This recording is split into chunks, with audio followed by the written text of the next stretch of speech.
Uado is the home plate umpire. There's 3 of the 4. Paul Schreiber is at first base. Paul Nart, who's wearing number 96, he's going to be at second base. And not in your screen is Joe West. He's the crew chief of this 4-man umpiring crew, and he's chatting with Ruben Amaro Jr. right now. No doubt about the weather. There's a storm that has passed through here. It's been raining for the last few minutes or so. And you see what the Phillies have done against the Brewers the last 6 regular season games, including last night. And it's all about the offense, but there's also a little bit about the pitching. Look, they've only allowed 15 runs in the 6 games against the Brewers during this winning streak. And the ERA for the Brewers starters over 8, and for the Phillies, it's at 3.15. So, well, they did, Tom. They did a really good job controlling them last year in that 4-game series as they take the field right now. That 4-game series when they caught up to them in the wild card, and then, you know, they won 3 out of 4 in the postseason against them, too, and they did pitch very well against them. Well, the starting lineup for Ken Maka's squad. Ricky Weeks leads it off. He's at second base. Corey Hart, the right fielder, bats second. Ryan Braun, he's had an odd stretch. He is in left field batting third. Prince Fielder, the first baseman, bats cleanup, followed by Mike Cameron and J.J. Hardy. That's the switch from last night, the guys that were in the lineup last night. Craig Counsell gets the start and bats seventh at third base. Jason Kendall, the catcher, hits 8th. And batting ninth, pretty good hitting pitcher in right-hander Braden Looper. And they will face right-hander Joe Blanton, making his 3rd start. And, you know, he is still trying to figure things out for the Phillies. Yeah, well, he's got 17 hits in 10 innings. A lot of that comes from that first start against the Atlanta Braves. He was a lot better in his start against Washington last week. He doesn't walk that many batters. That's one good thing there. You see 3 walks and 11 strikeouts. But he's a guy they think is capable of pitching 200 innings for them, giving them 30 or more starts the way he normally does, and being a horse out there and give him a good season. Here's a scouting report on Joe. His fastball's in that area, good control, and he works fast. And when he's on, he throws a lot of strikes, and guys like to play behind him because of the fact that he throws strikes and works fast. Well, you mentioned his last outing against the Nationals. He allowed 3 runs over 6 innings, scattered 8 base hits, struck out 5. And, you know, normally with this Phillies offense, that's enough to win the ball game. But they wound up losing it 8-2. That might be what Ruben was just talking to umpires about. Yeah, that the storm may be zipping through, but maybe for the next little bit, there'll be some rain here at Citizens Bank Park. The grounds crew is at the ready, as you see there. A little bit of a breeze going from left to right, but we'll begin in the rain here at Citizens Bank Park. See the cloud cover out over center field. Well, the one thing you don't want to do is lose a pitcher. And so they must have a forecast that it's not going to be that bad because, you know, they probably wouldn't have started. Well, Ricky Weeks leads things off for the Brewers, and he takes a fastball low, so we're underway here at Citizens Bank Park. Ricky Weeks left last night's game after the first inning. He collided with J.J. Hardy defensively, and he was knocked woozy. In fact, he had some dizzy spells, so they took him out of the game. And that was a result of the collision with J.J. Hardy, but was also the result of being hit by a pitch last week against Cincinnati. The ball from Edinson Volquez hit his shoulder and then caromed up and hit him in the cheek, and they think that last night was kind of a residual of that. Tough to play when you're dizzy. I would imagine it is. Line drive toward third, knocked down by Feliz. If he can track it and throw, and he does, he gets Ricky Weeks. That hurt him. Pedro Feliz a little shaken up after that. You talk about having no time to react. Man. Boom, it's on him. Oh, that got his bare hand a little bit. He did a nice job finding that ball because it was rolling away from him. He's smiling now. So, man, it's wet too. You know, the infield is obviously very wet, makes it skid even more. So 1 away, and here's Corey Hart. Hart hitting .250 this year, but he is 4 for his last 22. Jet black hair and all, and it just hasn't helped offensively.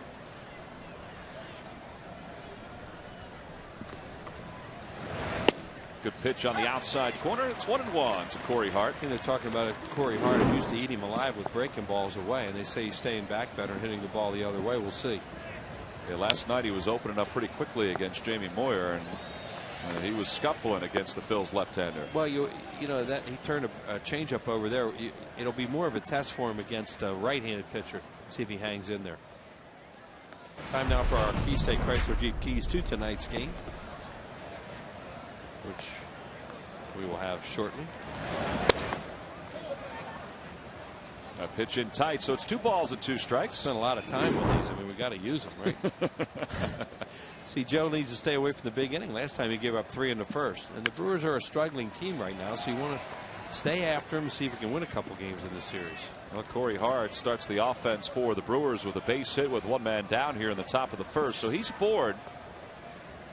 And it means that last night's Brewers hitting star Ryan Braun gets a chance to bat. Boy, he had a good night last night. I show you what great power he has as he used the whole field. First home run to right center. Good swing on a pitch away. And this one, oh, man, that was a long one. Boink. Off the facing of the deck out there, then down into the stands. But Jamie Moyer didn't give up a whole lot other than that. He had 5 hits last night. And 3 of them were infield hits. Well, he's off to a good start with that 300 batting average with 3 home runs and 9 RBIs. He's had an outstanding road trip for the Brewers. He's hitting .471 through this tour of New York and Philadelphia. And he hits that one foul down the left field line, so it's no balls and 1 strike. Ryan Braun last year had 37 home runs and 106 RBIs, made the All-Star team. And the ponchos are going to be used tonight. Looks like it's going to be another wet one here at Citizens Bank Park. A lot better weather on the way, and of course we're going to be away when that happens. In fact, the weather here in Philadelphia is supposed to be in the 80s this weekend. And you know it's going to be in the 80s where we're headed. Phillies have a 3-game set against the Marlins down in Florida. It begins Friday night. To substitute those weekends, no offense, but it is all about us, you know. Those ponchos, they always look like they're hard to get on. Breaking ball and a good one. Marson tries to throw behind. Hardy's got him. It is not easy to throw behind a base runner, particularly at a ball like that, but Marson read it beautifully. Corey Hart got himself caught out there. He was going, and then I don't know whether he slipped coming back, but he was in no man's land. And Marson with a right-handed hitter. See right there? I don't know. He just kind of fell asleep. You know, you get that far off and you stop. You're just asking to get picked off. That's a good camera shot showing Ryan Howard getting him with that tag and showing Joe Blanton getting Ryan Braun with the strikeout. It turns out to be an easy inning for Joe Blanton. So Corey Hart will head out to defense with the thoughts of getting picked off, while the Phillies offense will go to work at the bottom of the first.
Fans heading toward the concourse, try to get dry.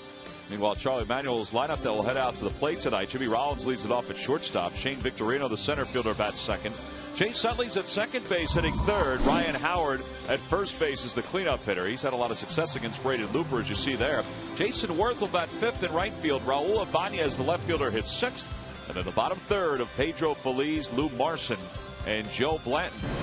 Facing right-hander Braden Looper, the veteran, making his third start. He's been pretty good for Milwaukee. 1-0 with a 3.27 ERA. Spent the last few years with the Cardinals, starting his third game of the year. As Tom said, his numbers are pretty good there. He's a guy that was a relief pitcher for a long time. Then the Cardinals turned him into a starter a couple years ago. Dave Duncan, that was his idea. Here's the scouting report.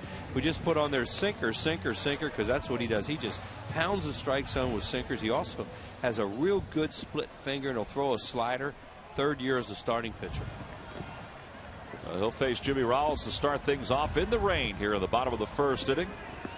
Jimmy hitting 173, and he takes one down low. It's 1-0. Wheels mentioned that the career of Braden Looper took a turn a couple of years ago, and he was converted to a starting pitcher by the St. Louis Cardinals.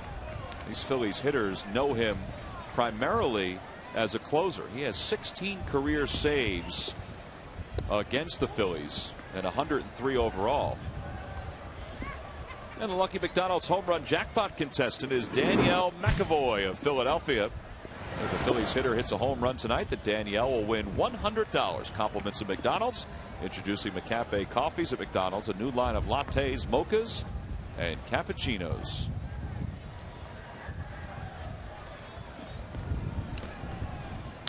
Jimmy chops one toward first, and there's going to be one away.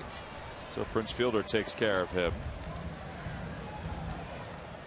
Phillies begin play tonight in second place in the National League East, and they have a chance to pick up another game against the Marlins. They're 3.5 out right now. They can pull to within 3 if they win tonight against Milwaukee, because the Marlins now have lost 3 straight.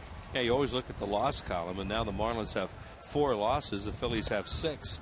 A few days ago it was a lot worse than that, that's for sure. There you go, updated with. The Pirates played really well against the Marlins and swept them a 3-game series. Victorino lofts one to straightaway center field. Cameron's going to let it bounce, and Victorino's aboard with a 1-out single. So Shane is on base. Victorino in last night's game had a couple hits, an RBI, a run scored.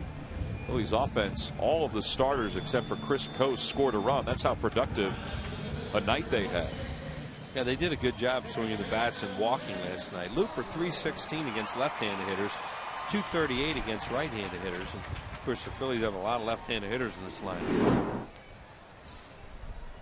There's Chase Utley, who's hitting 372 this year with 4 home runs and 12 RBIs. Looper has 2 moves over there.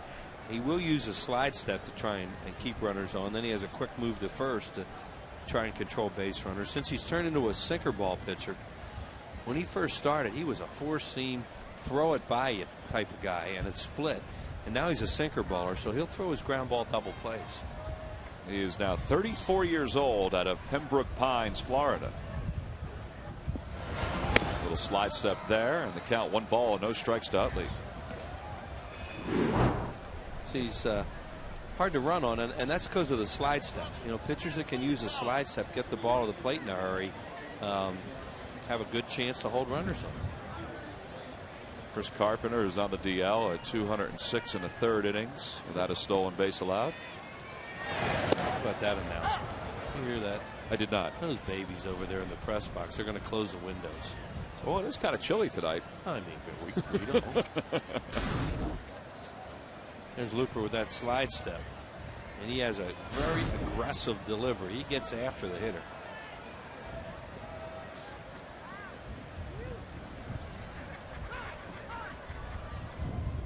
See the wind just whipping his uniform out there, blowing hard from left to right, and it's I don't know, it's kind of a misty rain right now. Look at this. Hit the ball in the air to right field. Good chance of going out. He got a heck of a chance to go out right now. Either that or go foul. Hit it to left and hit it high. It'll be a parachute. Well, Chase Utley, a 5-game hitting streak, but it's only part of the story. He has reached base safely in 32 consecutive games. 1-1, line toward right field, make it 33 consecutive games. And Utley's aboard. It's a 6-game hitting streak. Victorino stops at second. And he is pulling everything hard to begin this season. Well, during the 2009 season, Turkey Hill will contribute $100 for each Phillies victory and 5 cents for each carton of Phillies Grand Slam ice cream, sold to support the Phillies youth baseball and softball programs. Ryan Howard bats now with runners on first and second. Phillies have scored 4 runs in the first inning last night They've won 6 games this year, and all 6 wins have been come from behind fashion. They'd like to jump out to a lead and not have to trail at a ball game. They play him to pull, and he takes one low. It's 1-0. Well, you look at Looper and his matchup against Ryan Howard, and this is a spot to give you a lead. 4 hits, all homers. Just 5 runs batted in with the 4 homers. So, he had not a whole lot of guys on base when he's hit him, but Ryan's really hit this guy. He's walked a couple of times during his career against Looper. The guy that has the most at bats against Braden Looper is a guy that's already hit, and that's Jimmy Rollins. On the Toyota Major League scoreboard, we mentioned that the Pirates completed the sweep of the Marlins. They won it 7-4. Paul Maholm got the win. Little number foul, and it's 1-1. With that victory, Pittsburgh now 9-6. And although it's early, they're within a half a game of the top spot in the Central. By the way, if you keep score at home and want to be accurate, that was a caught stealing in the first inning, we're told, because Hart had started towards second, as we showed on that replay, and then changed his mind. It's a caught stealing. 1-2 the count. When you have plays like that, if the base runner is heading to, let's say, second base or to third base, that's when the caught stealing comes in. If he's just going right back to the bag, then that's where the pickoff comes in. Corey Hart last year stole 20 bags, so it's not a surprise that he'd be off and running. Just a surprise that he got caught the way he did. 2-2 the count. He likes to run that fastball back. He tried one on Ryan Howard there with one of those pitchers that'll start it at the hitter and run it back over the plate and try to freeze him for a called strike. And that was close. It'd be easy to freeze something right now. 2-2, hit on the ground towards second, could be 2. Weeks to second for 1. Hardy to first. It's a 4-6-3 double play, and the Phillies are retired here in the first inning. Couple of base runners wiped away. We've played 1, no score.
In the first inning. Now we go to the top of the second. Prince Fielder leads things off against Joe Blanton. And Fielder takes one down and away. It's 1-0. See, Jimmy Rollins has his hand inside his shirt out there at shortstop, just trying to keep that throwing hand warm. The ball's hit to him right there. It's been a lot of that lately here in the Northeast. Yeah. As you said, it's going to be gorgeous here starting tomorrow for a period of time. And it sounds like it'll be nice when we get back for the Washington series, starting the Washington series next week. It's just a quick road trip down to Florida. Prince Fielder hits one a mile high in front of the plate. Marson's looking for it. Here comes Howard, and that's a fair ball. It just dies right in the tracks. I don't know if Ryan just misjudged it and went right past it, or it spun back, and that's going to be a base hit for Prince Fielder. Yeah, it looked like he ran right by it. You know, where we looked up for the spot and ran to it, and then we looked up, it was 2 feet behind him. Let's see if we can tell. Morrison, now does he keep looking? Morrison couldn't even find it, it looked like. Yeah, he ran right past it. Yep. Well, that's not good. It's almost as if when Ryan looked down and looked at Lou Morrison, that's when he lost track of where the ball was. Mike Cameron now the batter. Cameron hitting .333. Pitchers, you know, pitchers aren't supposed to catch those things, but when that happens, they'll say, let me have it.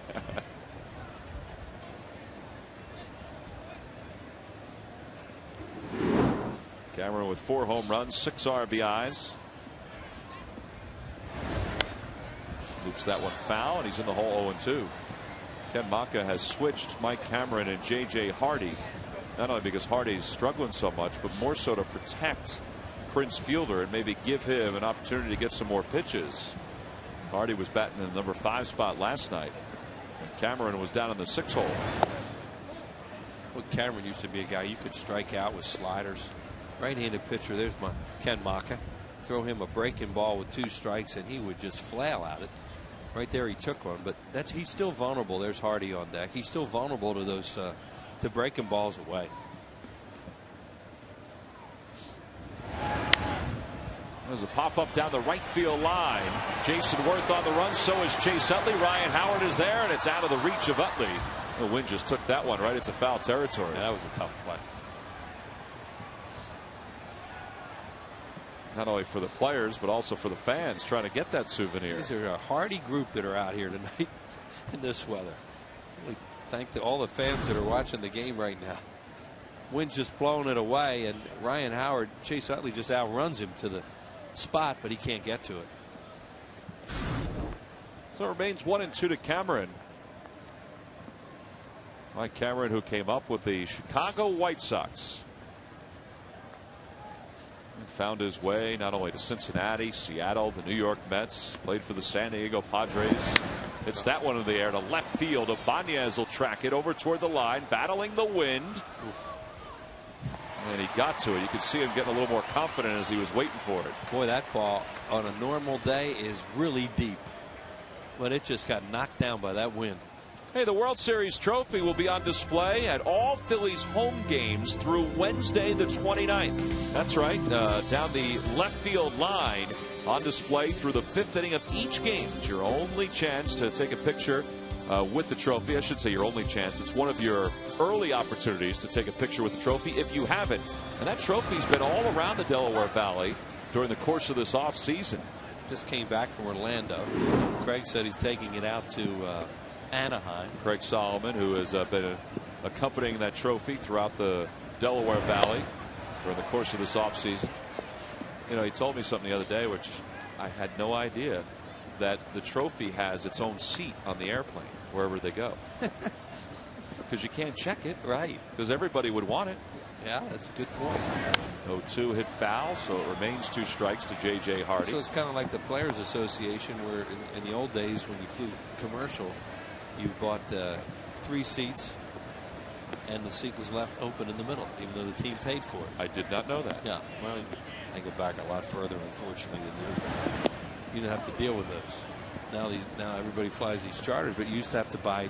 Yeah, teams would buy 3 seats for 2, and guys would sit and coach, but there would be an empty seat, but it was paid for.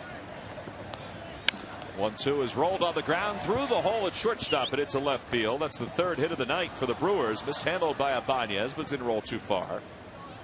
And the Brewers have runners on 1st and 2nd with 1 away. So J.J. Hardy, who was 1 for his last 16 before that base hit, has a 2nd inning single.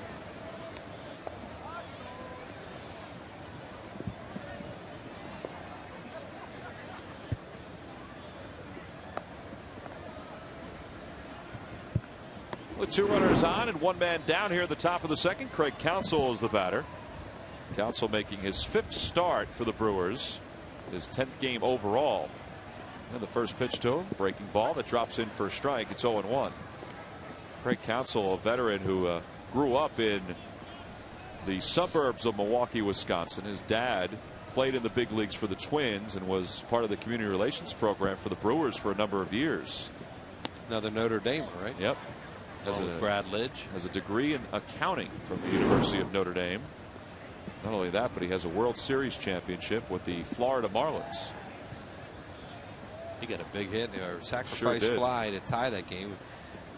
Charlie Manuel's Indians. Well, here he might have a double play in his back pocket. Rollins all by himself at second takes care of Craig Counsell and the Brewers here in the second inning. That's a good friend of Joe Blanton right there as the Phils head to the bottom of the second. No score.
Not Hollywood, but that's exactly why many producers love to shoot their movies in Philadelphia. Take a look at why Philly is a win-win destination for both filmmakers and the city. Watch Arthur Furnell reports Sunday night at 9 on the Comcast Network. Braden Looper gets set to begin the bottom of the second inning against 5, 6, and 7 for the Phillies.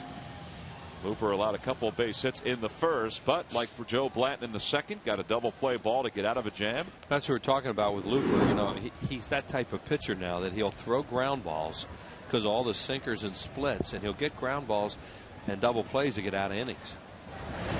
First pitch to Jason Worth is at the knees for a strike, and it's 0-1. Jason hitting .289 this season, a home run and 8 RBIs, but he's done a nice job these last handful of games after starting the year 1 for 11. See, ground ball percentage, 49% of his outs, ground balls. That one's hit in the air to center field. Cameron can't see it. Now he finds it toward the gap. Hart is there as well, and Hart makes the grab. Boy, it must be a very difficult sky right now, obviously by the reaction of Mike Cameron and also the reaction of Ryan Howard on that pop-up by Prince Fielder. Boy, was he happy to see Hart coming out of the corner of his eye to help him out. Although, as you said, Tom, right there he's got it. He found the ball, but here comes Hart, and he shied away from him and almost dropped it. I would think that Mike Cameron is somewhat timid with the guys to his left and right just because of that collision, that horrific collision that he had when he was with the Mets with Carlos Beltran that nearly cost him his career.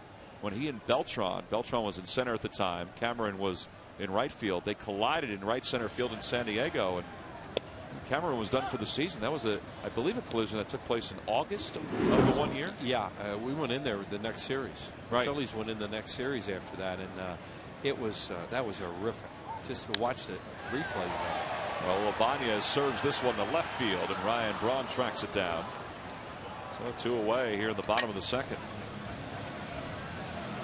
You had 2 real thoroughbreds just flying. 2 center fielders are getting right down to it. Guys who could really run, Cameron and Beltran going after that sinking line drive. And, oh, did they hit each other hard. In fact, when we went into San Diego, I remember, Wheels, that the people at Petco Park were still shaken by the way it looked. I mean, we all saw it from a distance, obviously, on replays.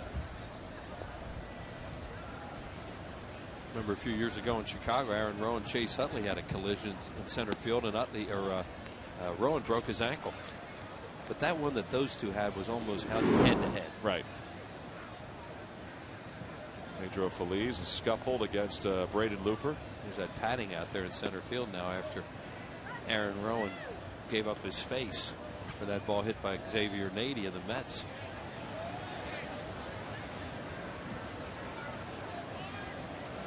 Reno the count to Feliz. Off to a .359 start this season. That one's on the outside corner. It's 3-1. On the Toyota Major League scoreboard, the Giants have defeated the Padres 1-0. Benji Molina's RBI double, pinch hit double, won it in the 10th inning. Pedro Feliz slices one to right field, and Corey Hart tracks it down. And it's a 1-2-3 inning for Braden Looper here in the second. We've completed 2 here at Philadelphia. Still no score as Jason Kendall leads it off for the Brewers.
Submit your answer on the subject line. The question is, who was the first Brewers player ever to hit 50 or more home runs in a season? The answer will be revealed in the 7th inning. Jason Kendall leads it off for Milwaukee. Kendall, the number 8 batter.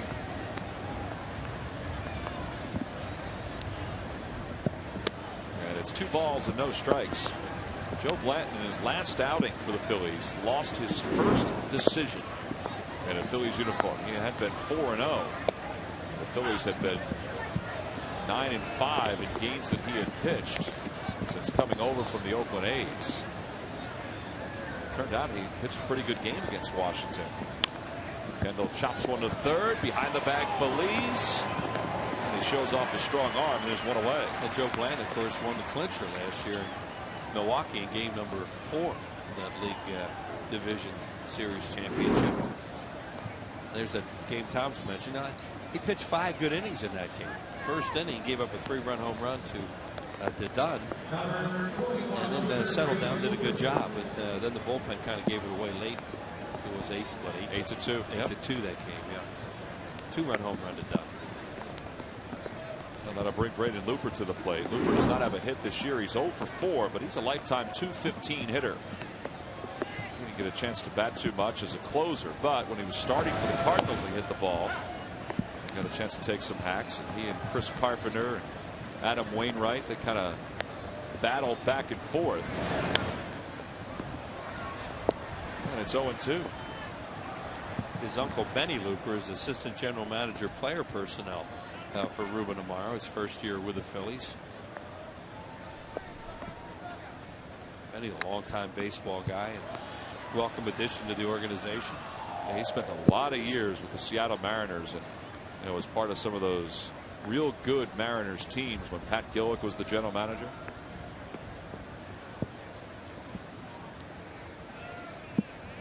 Braden Looper was a guy that was out on the free agent market for a long time this year. Didn't sign until February.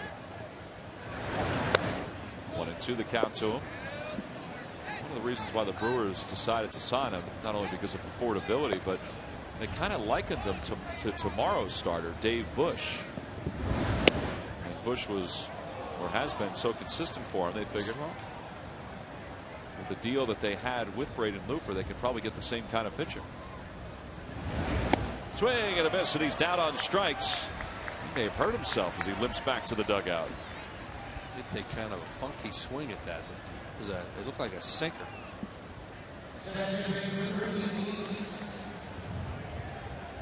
So he hobbles down the stairs, 2 away. See if he turned his ankle here. Yeah, see how awkwardly he comes away. And it looked like that back foot, the right foot, he may have twisted his ankle a little bit. A little bit of an overstride there on a swing. Here's Ricky Weeks. And Weeks takes a curveball for strike. It's 0-1. Weeks last year hit .234 with 14 home runs.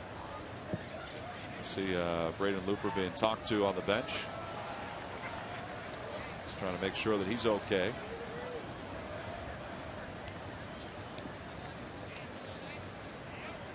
No balls, 2 strikes the count.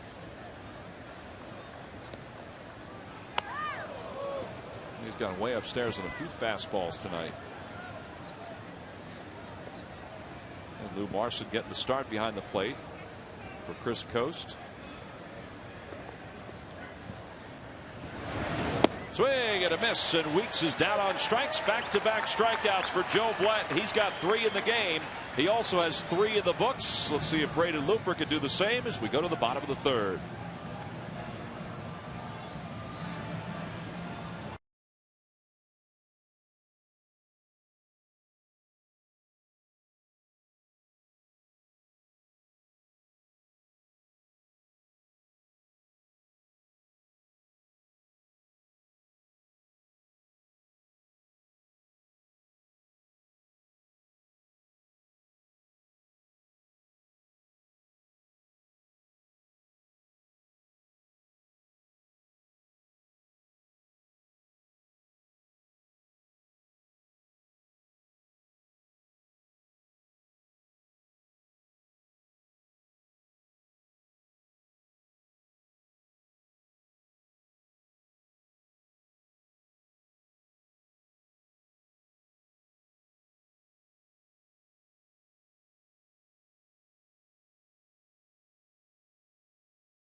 Advance by Southwest Airlines. Low fares, no hidden fees. And by Dodge. Live strong, live bold, live now. Dodge, grab life.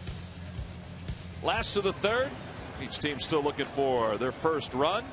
And the Phillies will turn to the bottom of the order as the setting has turned to a little better view outside center field.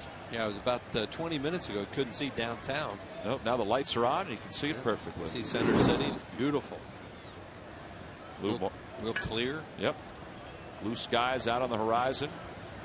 Still pretty windy as it goes from left to right. Lou Marson leads it off. He's 3 for 6 this year.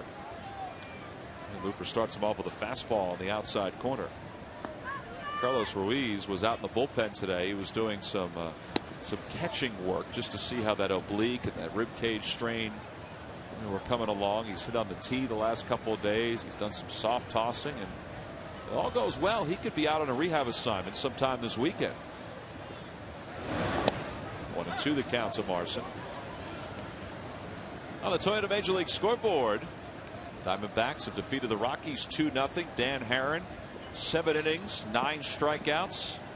He was throwing 95 in the 7th inning of that game when he was about ready to leave the ball game. I mean, he was cruising. Yeah, Dan Herron, he's a #1 guy on the staff. And the Diamondbacks in the basement in the National League West. Chopper to the middle. Hardy's got it. And Marson's retired for out #1. Hey, next Monday, the Washington Nationals come to town and begin a 3-game series. And on Tuesday, the 28th at 7:05, all fans receive a free Charlie Manuel bobble figurine. Compliments of Toyota. Don't miss this great giveaway. Order your tickets now by logging on to Phillies.com. Joe Blanton, the batter. Blanton still hitless to this season. He does not have an official at bat. I think he's done well since coming over the National League. There's a Manuel jersey. His bunt, he can get the sacrifice down when you need him. He's not much of a hitter, although he does own a World Series home. He does. See what he's done. 2 for 26 for his career.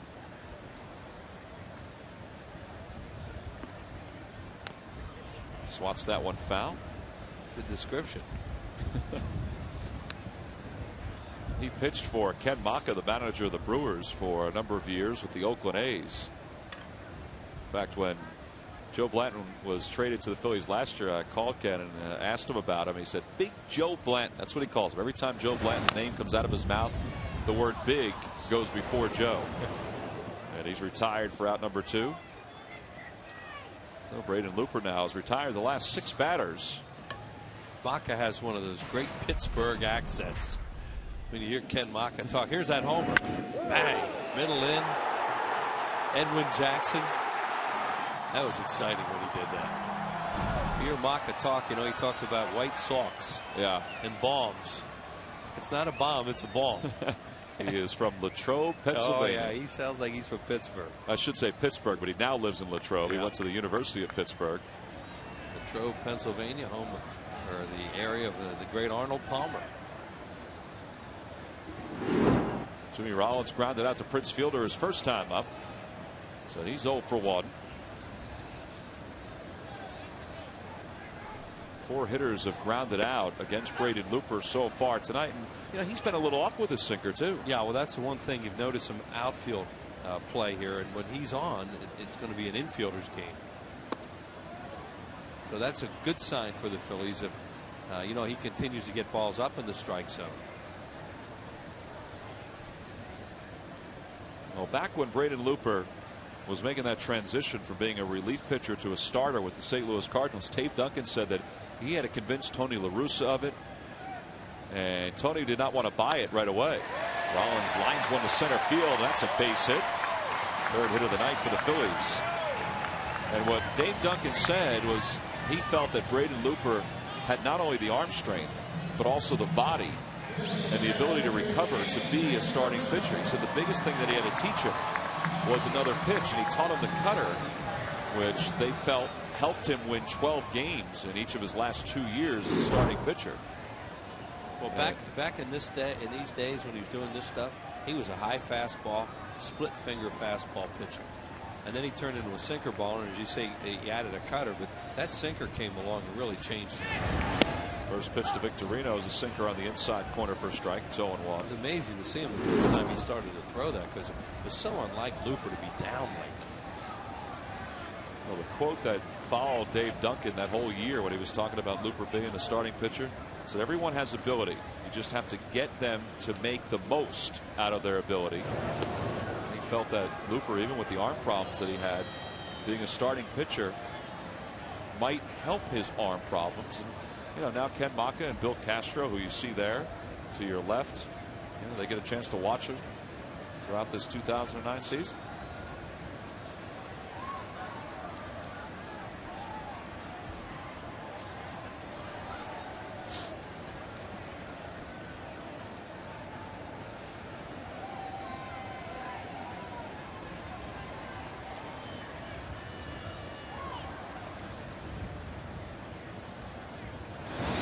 One pitch lifted in the air, shallow center field. Cameron sees this one. It's cleared up enough for him, and he puts it away.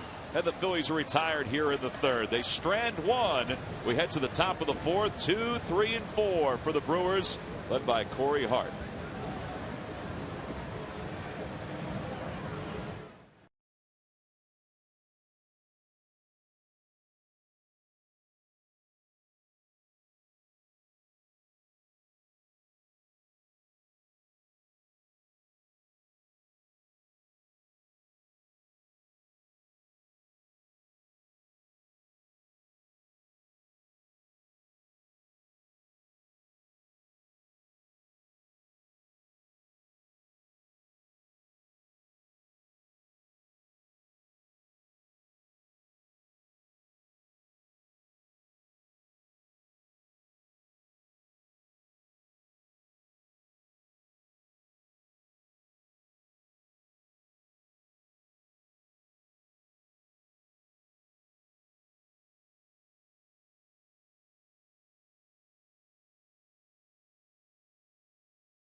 And Cole Hamels will take the baseball for the Phillies. It's a Citizens Bank Business Person Special. It starts at 1:05.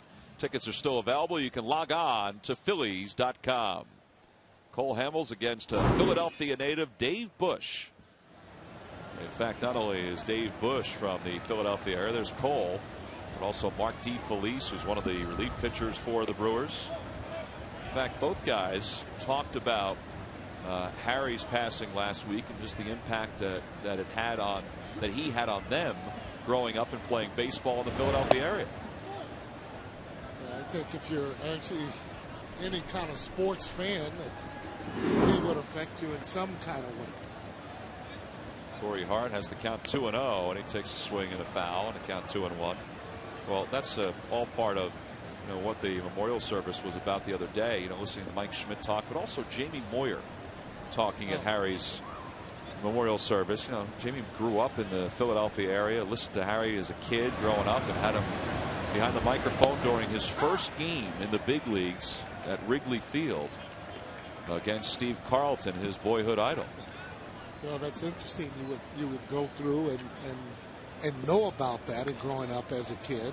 Same way in Los Angeles with Vince Scully.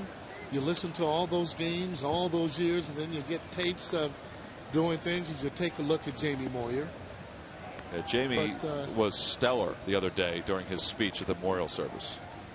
He was well, it came from the heart, obviously, and he had a lot of emotions, and being able to play in your own state that you kind of grew up in has to be special. All right, skies one to the middle. Look at the wind take that one. Jimmy is going on a tour of the outfield. And there's one away. Yeah, you notice when those balls go up, nobody wants to call it right away. Especially after that first ball that dropped in when Howard came in on it. Just came in a little bit too far. Well, we said that the setting has become a little bit better. I guess over Center City it's become a little bit better, but it's continued to rain here over Citizens Bank Park, and the cloud cover, the twilight, is still kind of tough. Look at Ryan Howard, who had trouble with that fly ball earlier. He's still looking up at the sky. Ryan Braun struck out his first time up. Well, it just shows you too that the beginning of the season, you get yourself 5 hits. You can go from hitting, what was he hitting yesterday, about 239 or something? 222 at the start of the year. Ryan Braun was hitting at the beginning of yesterday's ball game. Starting today, 300. That's what those 5 hits will do for you. 2-0 the count to Braun. Folks are popping their ponchos back on. On the Toyota Major League scoreboard, the Yankees have finally defeated the A's 9-7. That game took 14 innings. Melky Cabrera, a 2-run home run in the 14th. What is that? 23 home runs now hit at New Yankee Stadium in 6 games. Or 5 games. That's an awful lot of home runs. Nothing wrong with that, is it? No, as a hitter. Nothing wrong with that at all. And if you're a pitcher and getting those runs, what could be wrong with it? Ryan Braun lines one down the left field line, and that one is off the wall. He smoked it. He's going to try for 2. Ibanez's throw, and he is out at second base. Wow. That ball was hit so hard that it came right back to Ibanez. And that's just a case where Ryan Braun does not understand how this park plays. No, he was going for 2 all the way. Great play by Ibanez, getting that ball off the wall. Now, after getting it off the wall, now this is what comes into play for me. Watch this throw. Like you can actually hang some clothes on it, throws it all the way, and little skippy dippy dooley, and he's out of there. Skippy dippy dooley. Well, you know how you kind of dance around one way and you go one way. And, you more so want to dig a hole when you're a runner and you're coming there and you know you can't actually get in there. And he's looking around and saying, am I out? Yes, you are. 2-1 the count to Prince Fielder. But he continues to hit the ball hard, and it's a matter of time. I mean, he almost tore the wall down. That one's in on the hands. A pop-up foul. That'll find the seats, and it's 2-2. There's no doubt that that young man right there is going to be a good player in this league for a long time, because he already is. I mean, he came out of nowhere during his rookie season a couple of years ago and just exploded onto the scene. Usually on that play, if you're rounding that base, you can kind of see him getting ready to throw, put on the brakes, and kind of come on back. We've seen Jason Worth as he goes into a slide and then comes back to first base. Breaking ball called strike 3, and fielder was not expecting that. That's a beautiful pitch from Joe Blanton. 4th strikeout of the night. He's through the 4th. No score.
+4 dealers. By Coca-Cola, the official soft drink of the Phillies.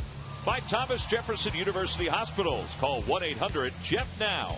And by Jeep. Hurry to your Jeep dealer and see how good the best values in America can be. Well, neither team has been able to push a runner over to third base tonight. They'll try to do that here in the bottom of the 4th inning. As Chase Utley will lead things off. Chase extended his streak of getting on base to 32, or excuse me, 33 back in the 1st inning with a single to right field. Now he is nowhere near the Phillies record for consecutive games getting on base, and he is not near the major league record either. Oh, 1 is inside. It's 1-1. Major league record was established in 1949. Ted Williams reached base safely via a walk, a hit, an error in 84 consecutive games. Boy, good. Shows you why he was such a great hitter. You don't do those type of things without being able to have a good eye, first of all. And Ted walked a lot. Besides that, all those line drives he was hitting off of different pitchers, and he was getting thrown at some. 1-2 is looped towards center. Cameron coming on. He makes the catch. Another one of the center fielders that plays shallow. When you do, you can play. It plays dividends, I should say.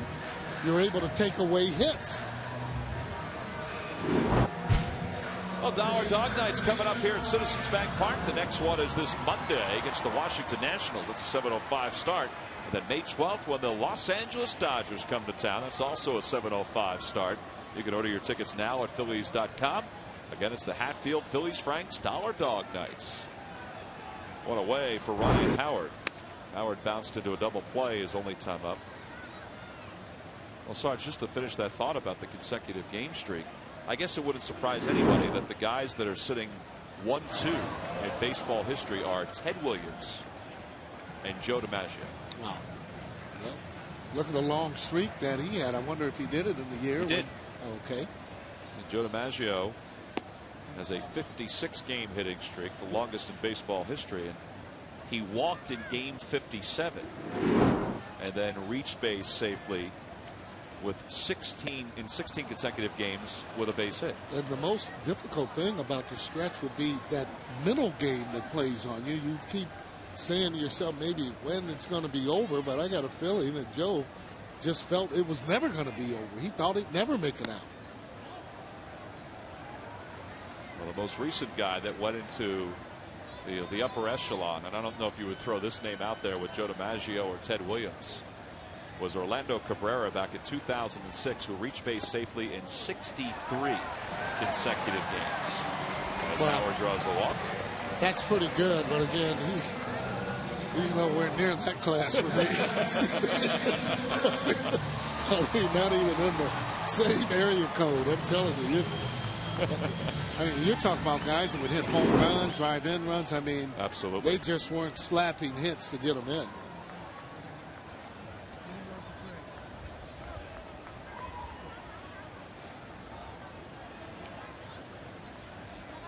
One away with runner on first. Jason Worth takes a sinker at the knees for a strike, and it's 0-1. Brandon's had a pretty good sinker there. When he keeps that ball down, you're going to get ground balls. As that hitter, you really got to try and get that ball up if you can, just up a little bit.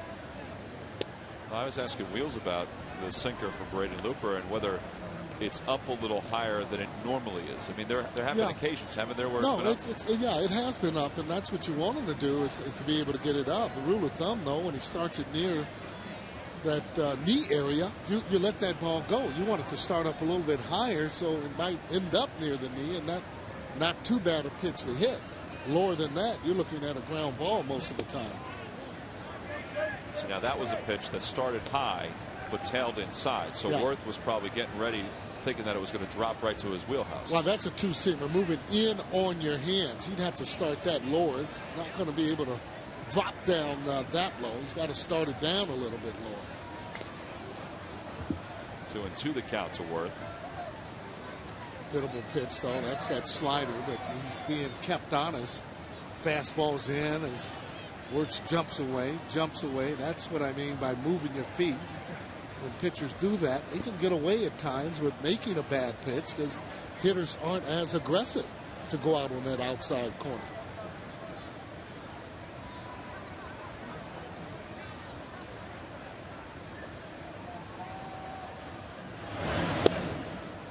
Inside, and it's a little too far inside. So 3-2 the count to Jason Worth.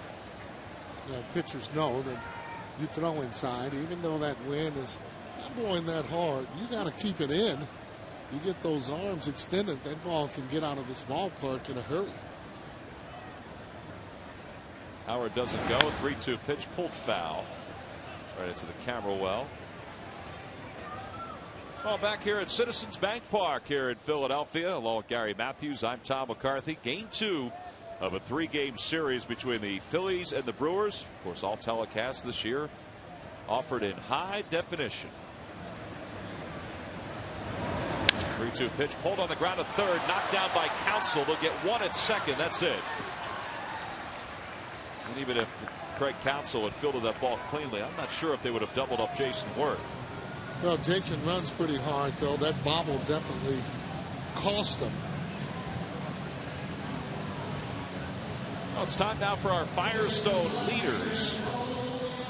See Counsell kind of shaking his head at that play.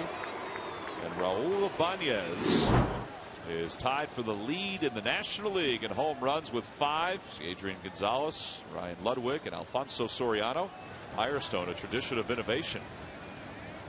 Pretty good way of ingratiating yourself with a new group of fans, and I'll tell you, the Phillies fans have really bought into letting people know when Raul is coming to the plate. I mean, it's taken a little bit of time, but they've gotten louder and louder with that Raul. Right, and the more hits he gets, the louder it's going to get. And he's a professional hitter. I mean, he just has really good at bats. You would think maybe too for Worth that he'd be trying to steal a base and get in scoring position for him. Ibanez now down in the count 0-2. Certain guys, you'll see pitchers, they'll try and keep that ball up. Certain guys, they'll keep that ball down. That particular pitch up near the belt area, maybe a little bit higher, trying to tie Ibanez up. 1-2 the count. We mentioned before that Braden Looper is very difficult to steal off of. There hasn't been a stolen base against him in more than 200 innings. Wow. Yeah. It's a good time to test it. Yeah, that means that he holds the ball and then he's quick to the plate. A lot of times they won't even give you the steal just because he's so quick to the plate. And when you steal off of him, you really have to have that good jump. You got to have a good lead. Worth has a decent lead over at first base. He's taking a look at Charlie there. Jamie Moyer in the background.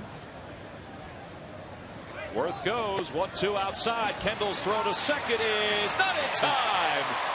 How about that? We just talked about the fact that Brady Looper hadn't given up a stolen base in more than 200 innings, and Jason Worth to the backside of the bag gets in ahead of the tag. Boy, he got a good jump on him too, and that's what you have to do. That ball, it was bang bang, and watch how he gets down and goes right to the side, the back of the bag.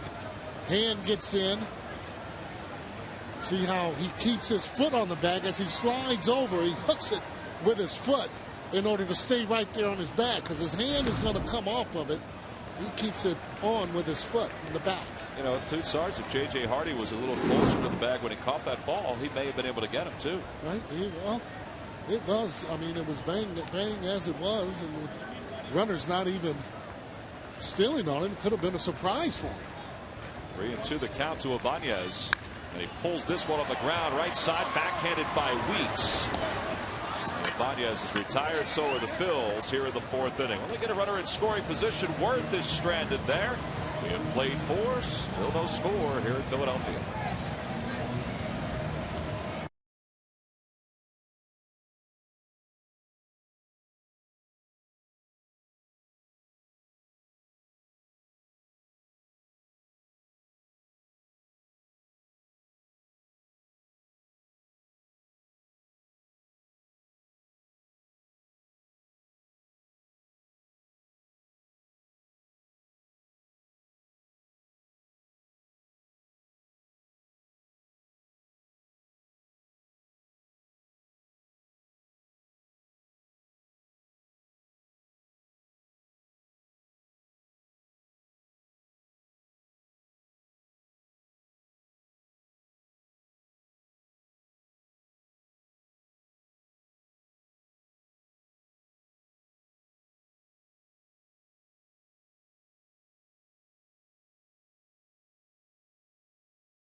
Mike Cameron leads things off here at the top of the 5th inning against Joe Blanton.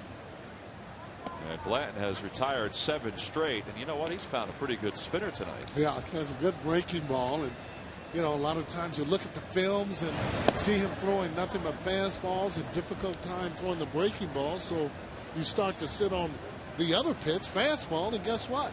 A lot of breaking balls. Cameron flying out to left, his only time up, so he's 0 for 1. And it's 2 balls and 2 strikes to him. Brewers as a team are hitting .231. That's been one of their problems, is that they have not been scoring runs. But Ken Maka's team's problem really has been in the pitching core. It's been really with the bullpen more than anything else. It's plain and simple for me. Ben Sheets and CC Sabathia. Yeah, I didn't think that the losing Sheets would be that big of a deal, but I guess when you have a guy that, when healthy, can throw 6 or 7 innings every single night, as Feliz makes a fine play to retire Cameron. That's a big deal. Well, it's time now for our Geico quote of the day, and it comes from Brewers bench coach Willie Randolph on repeating as world champions. There is a pride to winning it in the first place, and you have to apply that to the next year. Some guys take it personally. Some guys say, hey, I've been there. I've got that. 15 minutes could save you 15% on car insurance. Visit us at geico.com or call 800-947-AUTO. There is Willie Randolph, and what he's referring to is the last time, or one of the only times in the last 30 years that a team has been able to win back-to-back world championships, or his Yankee teams that he played on in 77 and 78.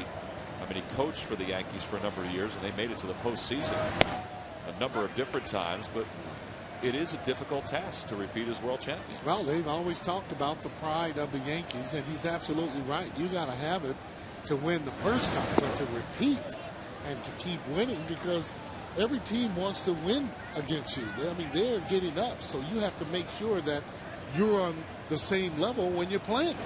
That's why in the 70s they check and see if J.J. Hardy went around, and Paul Schreiber says no.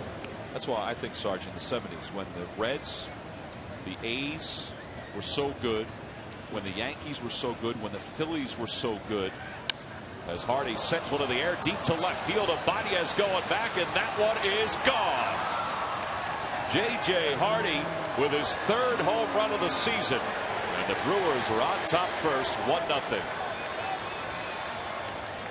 That looked to be a pretty good pitch that he hit, going down to hit something out over the zone. He just kind of dropped the bat head on it, and that ball got out of here in a hurry. Not a lot of wind right now.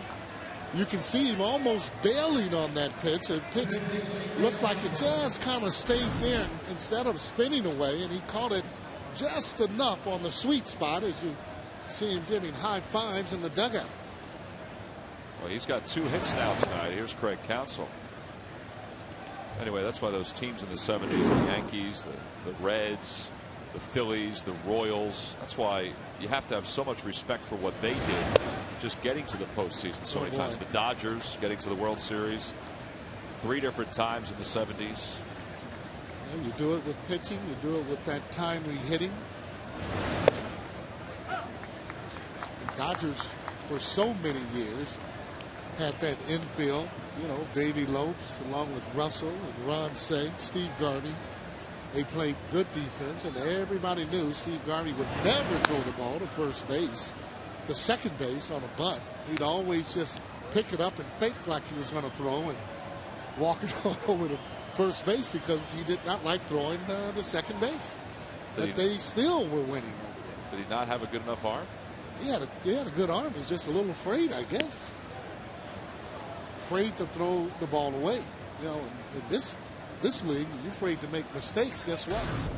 You're going to make mistakes. As we see this pitch coming in, like Joe wanted that, pretty close. 2-2, ripped foul down the right field line. Nice catch by a Phillies fan right there, and that's going to hurt. It's cold, and he doesn't have gloves on, although he used his jacket for support. You get high fives and a good clamp when you catch one. Here it is on the replay here, and didn't even bring his glove, caught it right on the chest there. You've done that before, haven't you, a time or two? Not on purpose. Me neither. I caught a couple like that.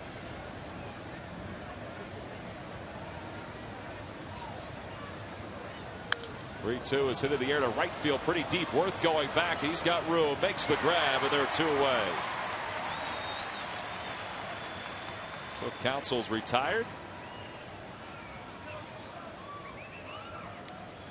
Well, one of the reasons why Willie Randolph was brought in to be the bench coach for the Brewers is because he was such a good infielder, and you know, he was working with J.J. Hardy before the ball game, and you know, I think a lot of what they're talking to J.J. Hardy about is don't press, don't try to do too much. And you know, that play he made last night when he collided with Ricky Weeks on the second base side of the diamond, you know, that may have been just trying to do a little bit too much. Yeah, and that happened to be a ball, though, that brought both the fielders there almost at the same time, so it's difficult for anyone to say I got it, especially when it's that low.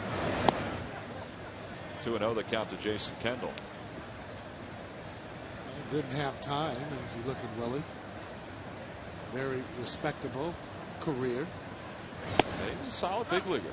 You know, too, when you're playing on a team like the Yankees, he's playing second base, and all those great players, you know, it takes pressure off of Willie. You don't have to do as much because you got all those other guys on the team. Reggie Jackson on that team. Winfield came a little bit later. But he's always had some pretty good guys throughout on the Yankees. I mean, they've always had just about all-star players on every position. 3-1 is line. Past Feliz and into left field. A base hit for Kendall. So Kendall's aboard with 2 outs. And this is the play that we're talking about that Willie Randolph was going over with J.J. Hardy. Goes the ball off the bat of Chase Utley. Look how far Hardy comes. And Weeks is there. And if Weeks had fielded that ball, they probably would have gotten Utley at first. That would have been a close play, and you're right. But after he catches the ball and starts to tumble, no chance to get the ball. But you're right. Ricky was kind of set for the ball, and it just came tumbling through. I usually tell, well, like the third baseman, balls in the hole, catch everything you can. So I'm sure that's what happened again with Hardy. Weeks not too hurt. Got back in the lineup today. 2-0 the count to Looper. Brewers lead it 1-0 thanks to a solo home run by J.J. Hardy here in the top of the 5th inning. They've got a base runner and the count 2-0 to Looper. And he hits one in the air to center field. Should be an easy play for Victorino. Plenty of time to get under, and the inning is over. A couple of base hits for the Brewers. The big one, the solo home run by J.J. Hardy. We've played 4 1/2. It's 1-0 Milwaukee.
Down, plus live reports when the Eagles make a move. Don't miss On the Clock Saturday at 3 and Sunday night at 9:30 only on Comcast Sportsnet. The only place for total Eagles draft coverage. 1-0 Brewers, bottom of the 5th inning. And a home run by J.J. Hardy. The difference right now. And the Phillies just with 3 base hits after exploding last night. They did a nice job. And hey, look what we found. I know it's tough to find, but it's a Gary Matthews trading card from his time with the Phillies. You're looking rather slender and looking like you're ready to make something happen there. Yeah, let's just take a look at those stats there and see what that's going on. Huh? This is the 1982 trading card for Sarge. After he had 301 with only 9 home runs and 67 RBIs that first year. What happened? First year? Yeah, in 81 with the Phillies. Well, that was a strike year, remember? Oh, that's right. There's always a reason.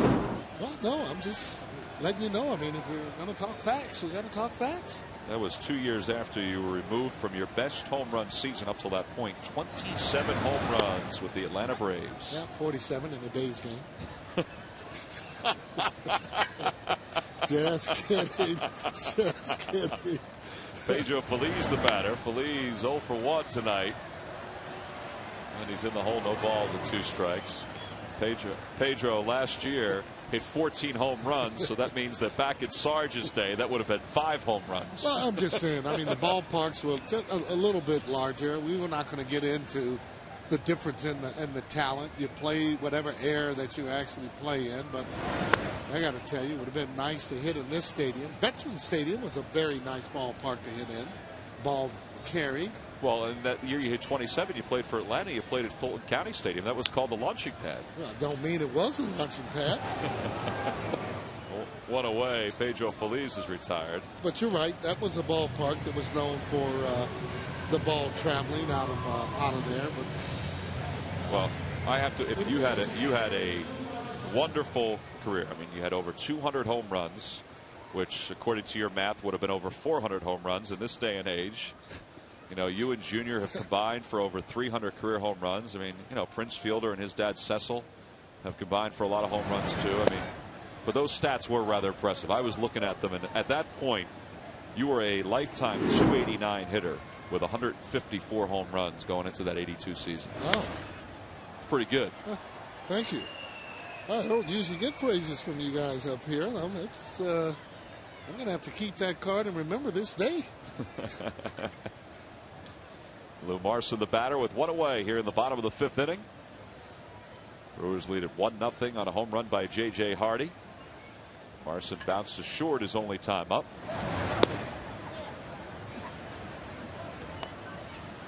Looper still doing a pretty good job in keeping the ball down. Although so far, fighting Fields are like almost one hit away from putting him in trouble. Yeah, they've had two runners in scoring position. In the first inning, they had runners on first and second with one out, with Ryan Howard at the plate, and he bounced into a double play. Marson slices one to right field, and Corey Hart makes the grab. Looked like he may have been battling the lights a little bit there. Yeah, ball came right back to him, though. And the Nationals are in town next Monday, Tuesday, and Wednesday. Don't forget, Monday night is a Hatfield Dollar Dog Night. Tuesday the 28th, all fans receive the Charlie Manuel Bobble figurine compliments of Toyota. And that series wraps up Wednesday the 29th at 7:05. For tickets, you can log on to Phillies.com. Here's Joe Blanton. He's 0 for 1. And Looper starts him off with a breaking ball. Joe bounced back to Looper his only time up.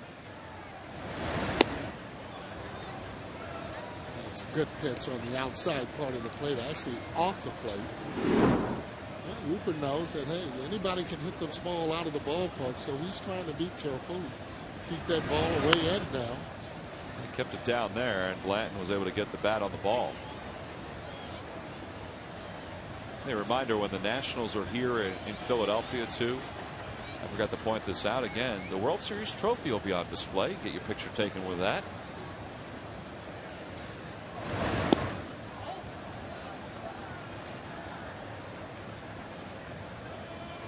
I would think just about most of the fans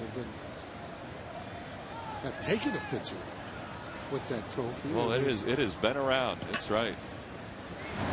1-2 is lined to left field. A base hit for Joe Blanton. Right in under the hands. He fought it off. That's going to sting a little bit, but he'll take it. A 2-out base runner. Well, earlier Sarge was talking about his home run total in that 1981 season, and you see the combined major league averages per game, home runs per game, and yes, things did rise a little bit once we went into the 2000s, even in 1990 to 1999. Drastically, though. 80 to 89 when you were in your heyday. 1.62 home runs per game. Yeah, I guess those other years they had better food. So the home runs increased. Oh boy. I'd like to point out, though, that from the 60s to the 70s there was a decrease in home runs per game. Jimmy Rollins takes a big swing and a miss, and it's 1-1. And I believe that your major league debut was in what, 1974? 1972. 72. In San Diego. Clay Kirby. That's right. Got a little knock to right field. Good old Clay Kirby. Remember him, huh? I do remember hearing about him. Oh, okay. I was only 4, Sarge. No, they didn't believe in a whole lot of, yeah, okay, 4. Yeah, okay. Well, you said you were pretty smart. I never said that. 2-2 the count. That one on the inside corner. Rollins doesn't think so. That ball, if anything, right on the corner, but J-Roll may be thinking that it's down a little bit. Maybe down and in. That one was down, and he stays alive by pulling it foul. When he calls a ball that's down, now what that does is it forces the hitter to swing at that pitch that might be borderline down. And that's what you call making an adjustment for the hitter as opposed to just taking it after he's called that a strike. Little looper towards shortstop. J.J. Hardy is there, and the Phillies are retired here in the bottom of the 5th inning. They strand another base runner. That's 4 stranded so far tonight through 5. And the Brewers lead Joe Blanton and the Phils 1-0.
On December 16th of 2008, the Phillies turned left field over to the 11-year veteran from the American League.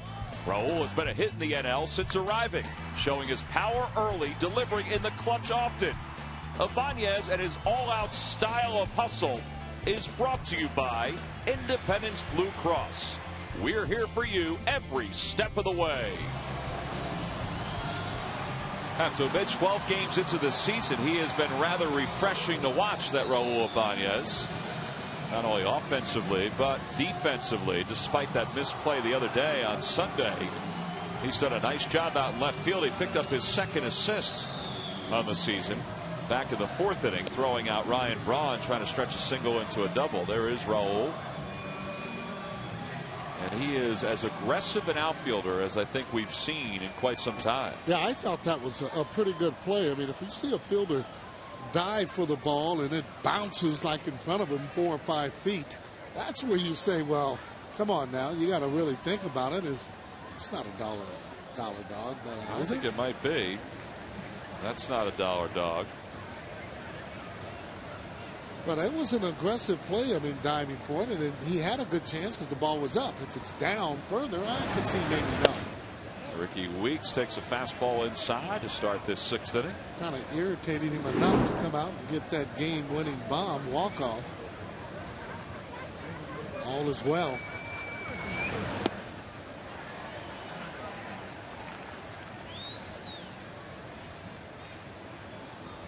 Ricky Weeks 0 for 2 tonight. He's bounced to 3rd. He's gone down on strikes. Yeah, they used to compare him a little to Sheffield in the way that he wiggles his bat. Doesn't come through it, though, like Sheffield does. He likes that ball out over the plate. Sheffield's the type of hitter that likes it in. Blanton, 90 pitches up to this point. He's done a nice job tonight. Yep. Sets some base runners on. He's only had 1-2-3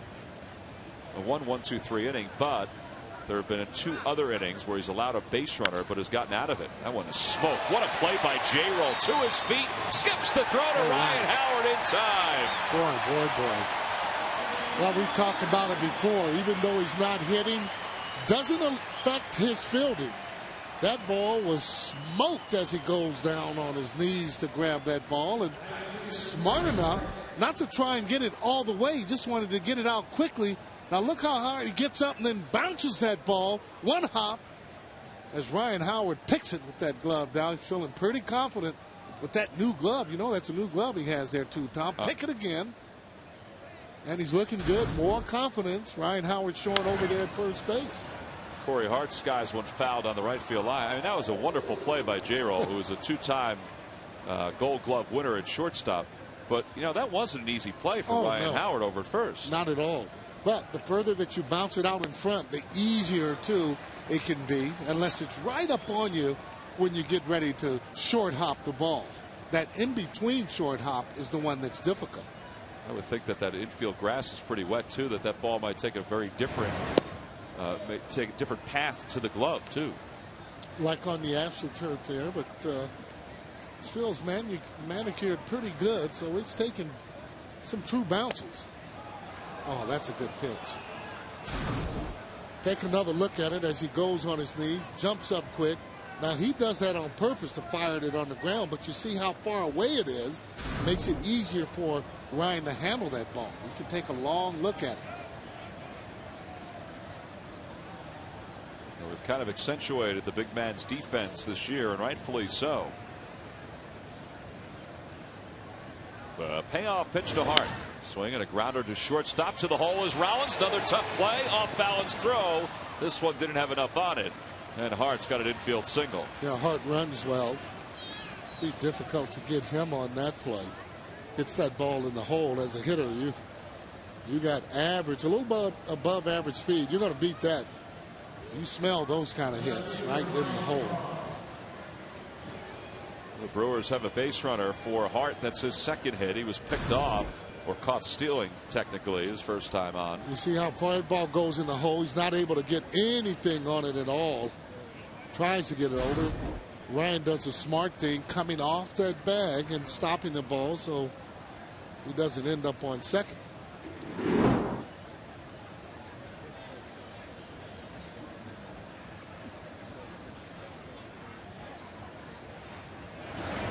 First pitch to Ryan Braun, a little low, so it's 1-0. Ryan Braun with his base hit his last time up. That's 11 hits in his last 26 turns at the plate. He didn't come in here with confidence, but he sure is starting to hit like he has a lot of confidence, starting to hit balls hard. Ken Maka was talking about, too, the kind of leader that he's kind of evolved into as well. Chad Durbin loosening up in the pen for the Phillies. Blanton is zeroing in on 100 pitches for tonight's game. I think it says a lot for a guy like Ryan Braun that, you know, even with the offensive numbers, the position switches, that he has evolved into a leader. And playing in that left field, tough field, he was in third base, then switching out there and still being able to put up those numbers, hit home runs, drive-in runs as a young player. He showed himself that he's going to be a star in this league for a long time to come.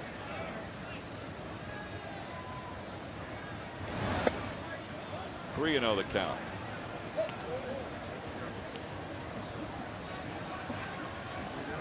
Brooks Fielder waits on deck.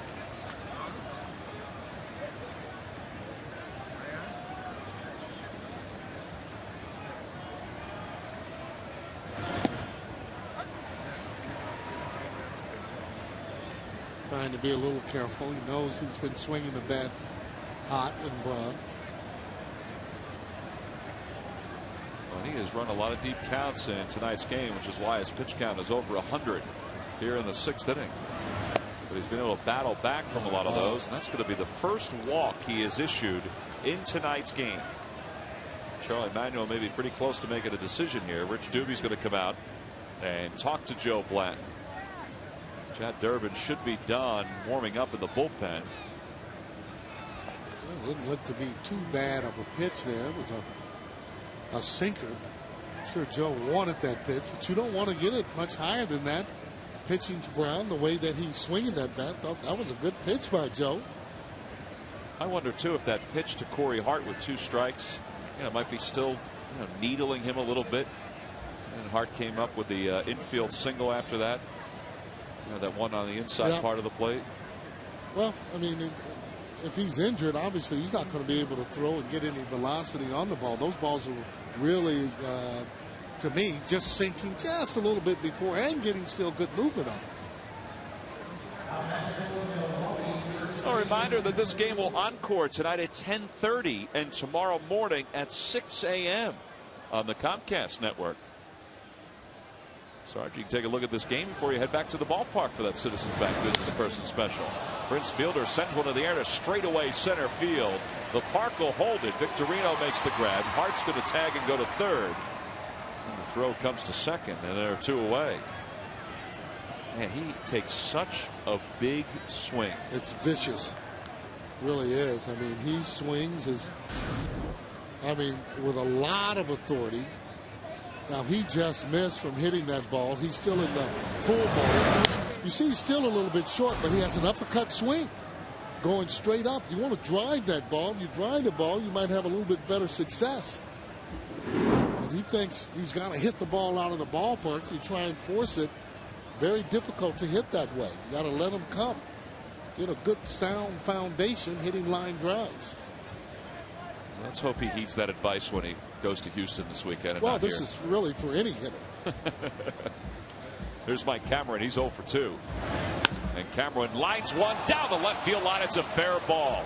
Hart's going to score. Broad heading to third. He's being waved home by Brad Fisher. J-Roll has it. His throw to the plate, not in time. And it's a 2-run double for Mike Cameron. And the Brewers lead it 3-0.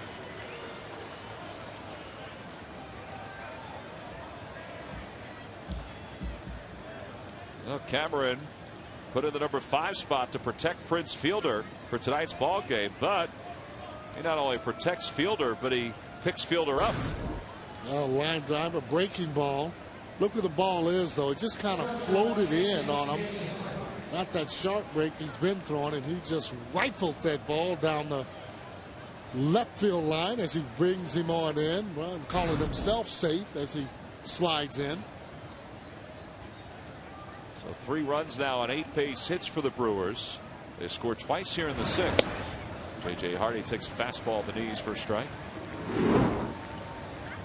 Thought that ball might have had a chance to go foul, but he hit it so hard, it just on the inside part of the line, that left field line.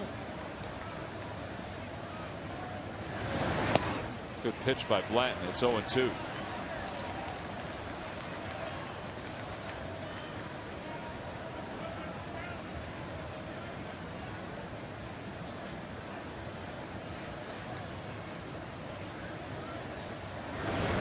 Fastball right at the knees. A called strike 3, and Hardy is rung up to finish off this 6th inning. But Mike Cameron's damage gives the Brewers a 3-0 lead. Phillies will try to answer with Victorino, Utley, and Howard in the bottom of the 6th.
W.B. Mason for amazingly low office product prices. By McDonald's. Introducing McDonald's McCafe coffees.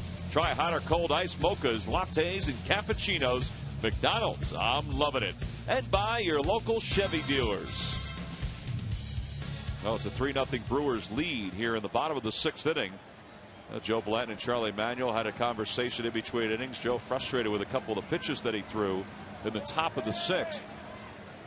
He trails at 3-0. He's got over 100 pitches in this game. I wonder if they'll give him another inning, though. He's been decent in tonight's game. Yeah, I would think that he feels himself that he's throwing pretty good and not maybe getting some of the calls that he needs or that he deserves. He doesn't want you to give him anything, but just don't take anything away from him. Maybe that at bat to Corey Hart. There were a couple of close pitches that could have gotten Hart out, and also the walk to Braun. There may have been a couple of close pitches. Well, regardless, though, that offense needs to get to going here a little bit. You got to be able to put some numbers up on that board. 2-1 pitch to Victorino, chopped on the ground to the middle. Weeks has it, and there's one away. Joe Blanton talking to Brett Myers.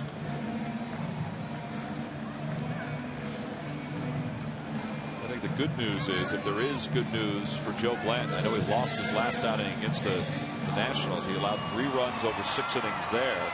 He's allowed 3 runs over 6 innings here. And, you know, with this Phillies lineup, if you allow 3 runs as a starting pitcher, maybe even 4, this offense usually will generate enough to win a game. Well, no doubt about it. The offense just has not been clicking the way that they would like.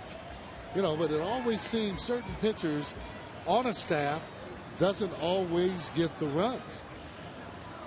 Yeah, the year that Sutcliffe was 16-1, believe it or not, Dennis Eckersley pitched better, had a lower ERA. Didn't score any runs for him. That one's set in the air to center field. Cameron ventures back.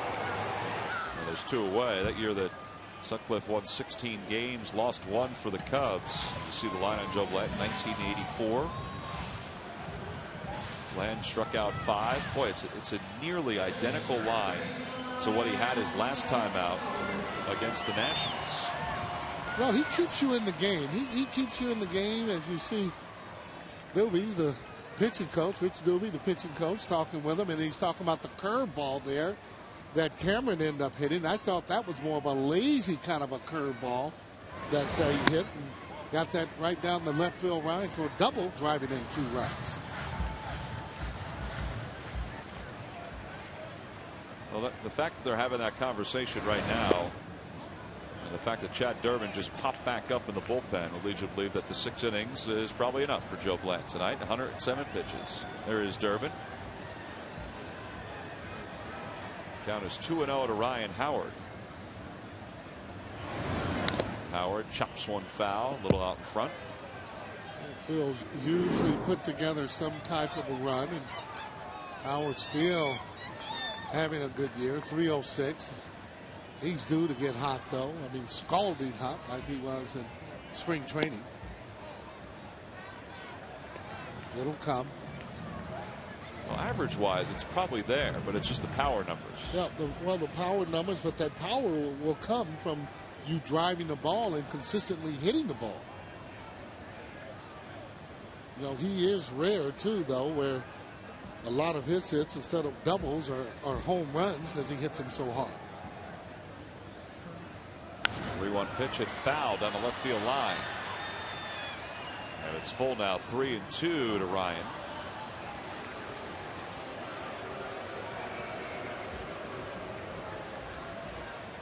Jason Worth waits on deck.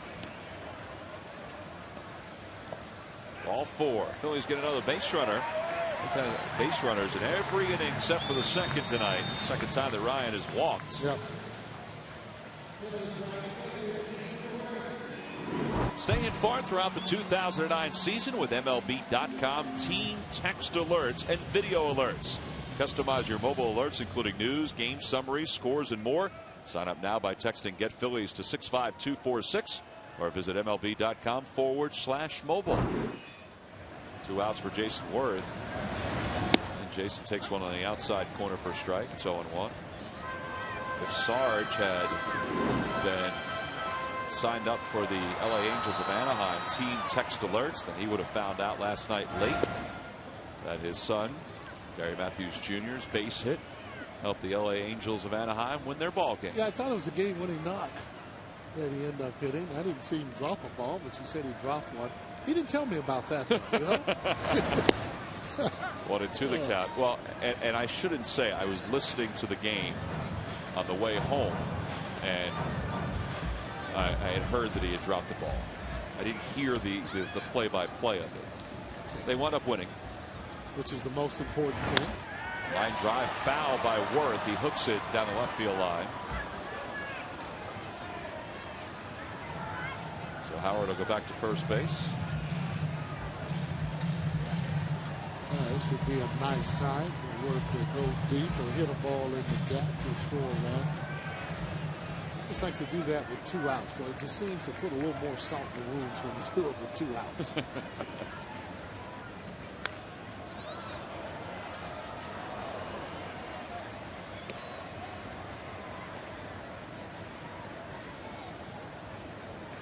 Oh, for Braden Looper, that's 100 pitches. It's been pretty consistent for the Brewers in the first 2 starts. This is start number 3. Came in with a good ERA, 3.27. And their bullpen is going to start to get up and loose. Mark D. Felice, the right-hander. 2-2 the count to Worth. Well, that seems to be just about the number for every team, right at about 100 or a little bit more as that season goes on. And 2 things: they protect their arm for the future, and then they protect their arms for the next start, and they're hoping that they're going to be strong. 2-2 pulled on the ground toward the hole at shortstop, off the glove of Counsell. It's misdirected into left field, and Jason Worth is aboard. Ryan Howard up to second. The Phillies have 2 runners on with 2 outs here in the 6th inning. Well, that ball just getting off the end of Counsell's glove there as it kicks away from Hardy at shortstop. Goes out and hits the breaking ball. A little bit off balance. You can see it going off the end of his glove. No further advancement, however. Ron coming in from left field, getting the ball in.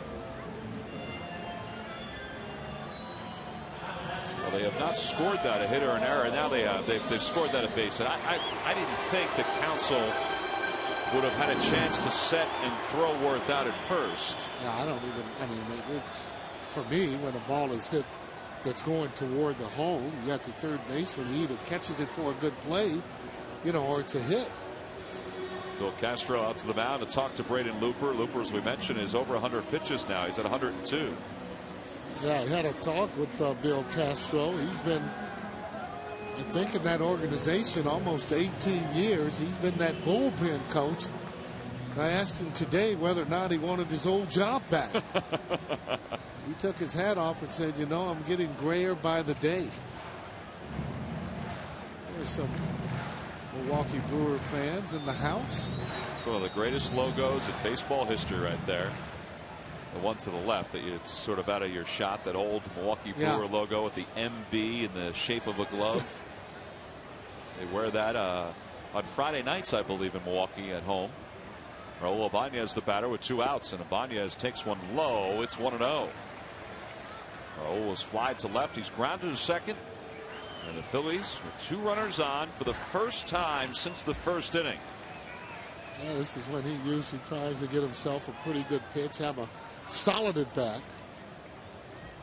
Kendall calls timeout, not really sure about the pitch that he wanted to throw.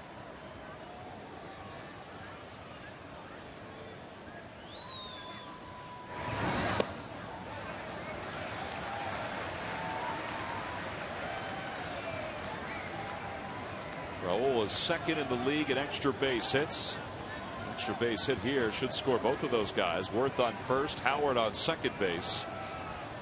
Want the ball up in the zone a little bit. Don't want that sinker.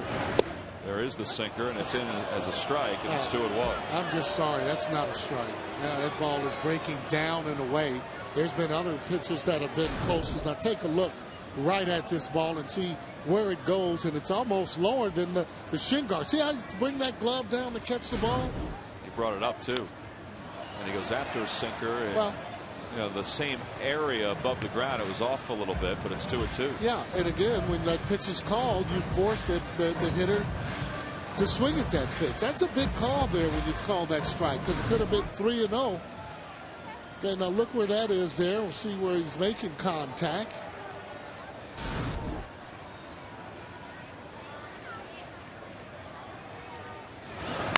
Line drive to right field. It's deep. Hart going back, reaches up, he makes the catch, and the inning is over. Boy, Ibanez smoked that ball, and the Phillies strand 2. We have completed 6 here at Citizens Bank Park.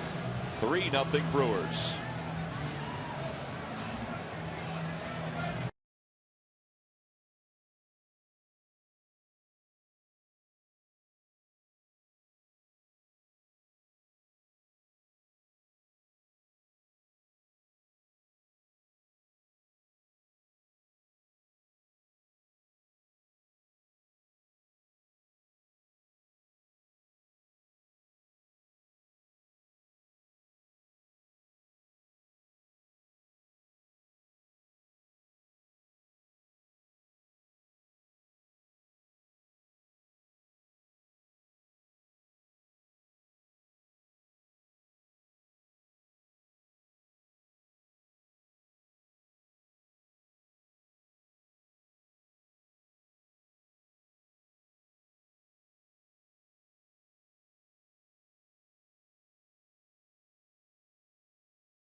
Nothing ball game as we go to the 7th inning on a chilly night here. The rain at least has stopped. And here's our Verizon Wireless game summary.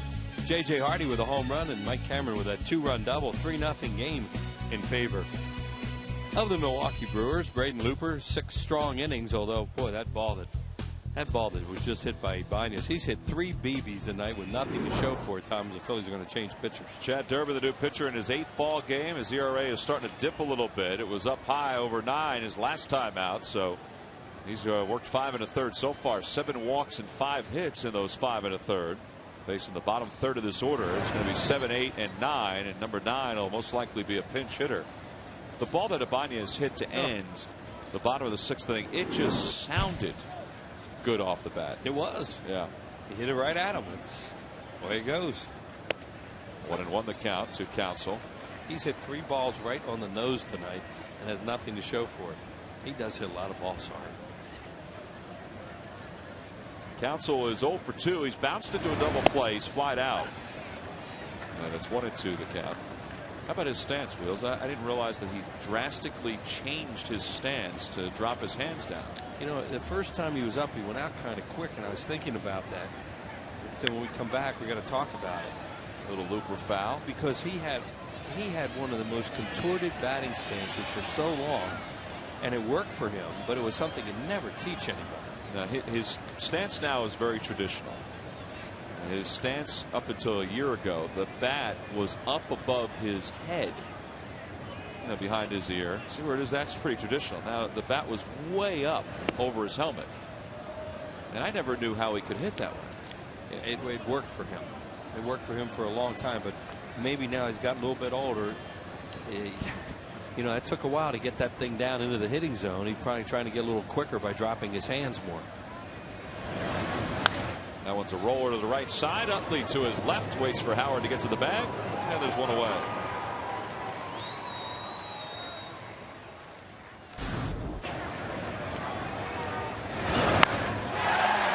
That's the ball that Ibanez hit. Just hear that sound. I mean, that's real time. And that's how good it sounded off the bat. Well, if you're a pitcher and you hear that sound, you think you got trouble. Right. And they looked up, and it was right at right fielder, at Corey Hart. And I mean, he barely had to move. He just stepped back and reached up and grabbed it. He's about 6'6" anyway. There's Jason Kendo, who singled his last time up. Almost called him J.J. Hardy. He's over at shortstop. Yeah, he's tall too. Yep. Both have jet black hair. Yeah, that's where the issue was. You got them mixed up. Right, and they're buddies.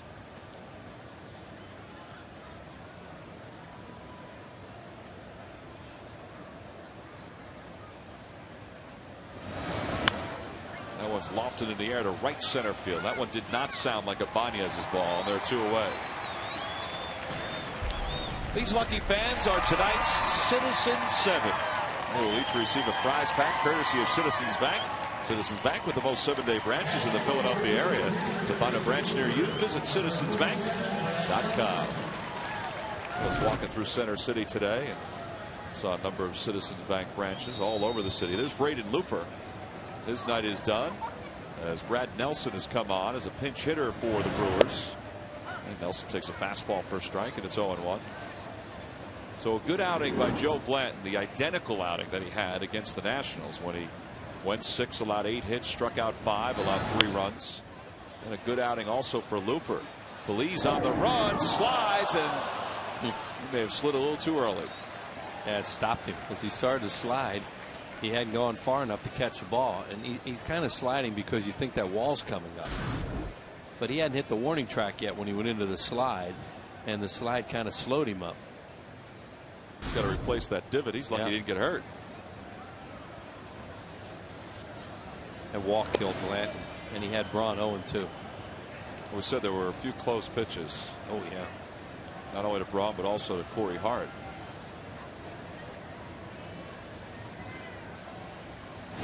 Swing and a miss, and Nelson's down on strike. So 1-2-3, 7th inning for Chad Durbin.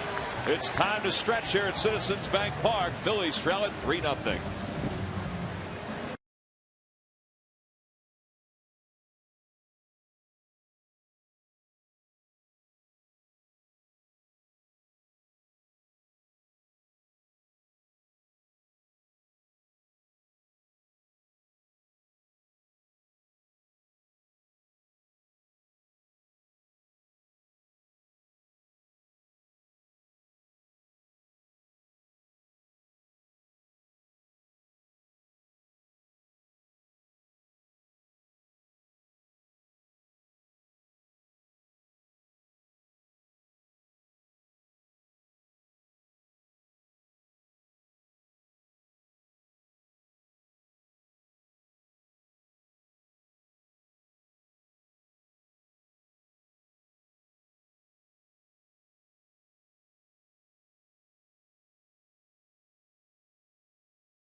Who was the first Brewers player ever to hit 50 or more home runs in a season? Wheels, what's your answer? Gorman Thomas. You know, that would have been a good guess. And according to Sarge's math, if Gorman Thomas had played in this generation, he would have hit 50 home runs. But it wasn't him. Okay. It was Prince Fielder in 2007. Oh, all right. You can log back on to Phillies.com to find out if you're the winner of a Phillies prize pack. Thanks for playing Dodge Stump the Fans. You know, that's a good point, because 50 home runs used to be unbelievable. Right. Well, Aaron never hit 50 home runs. No, he was the most consistent home run hitter in the world, and he never hit 50 home runs. Mike Schmidt never hit 50. Hit 48. Sarge said in the year that he hit 27 with the Braves, as Mark D. Felice delivers the first pitch to Pedro Feliz, that the year he hit 27, he probably would have hit 47 in this day and age.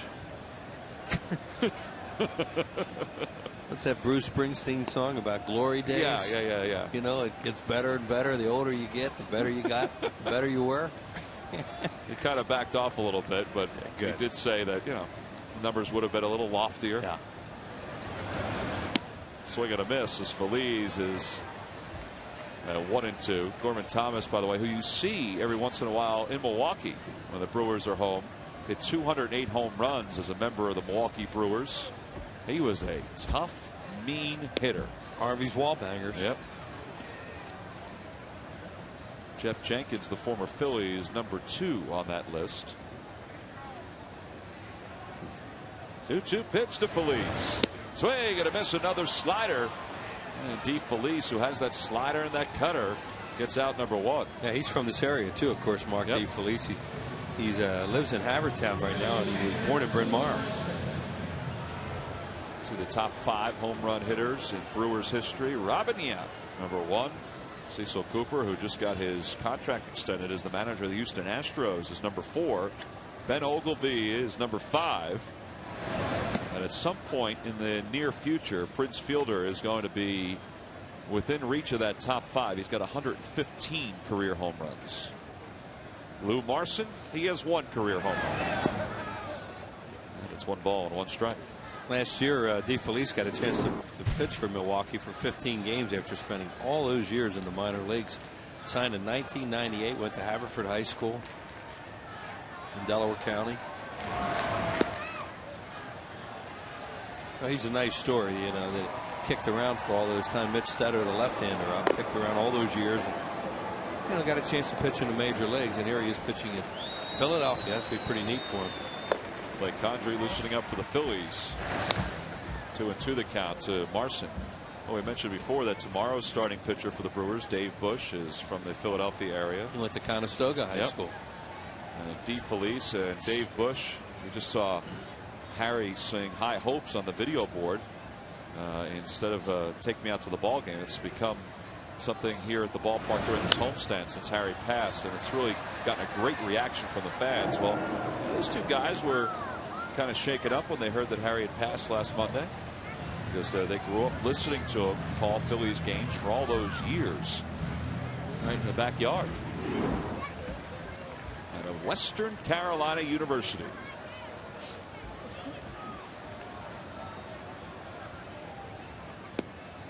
Three and two the count. There's still a lot of sliders. Greg Dobbs waiting on deck. When they have that left-hander ready.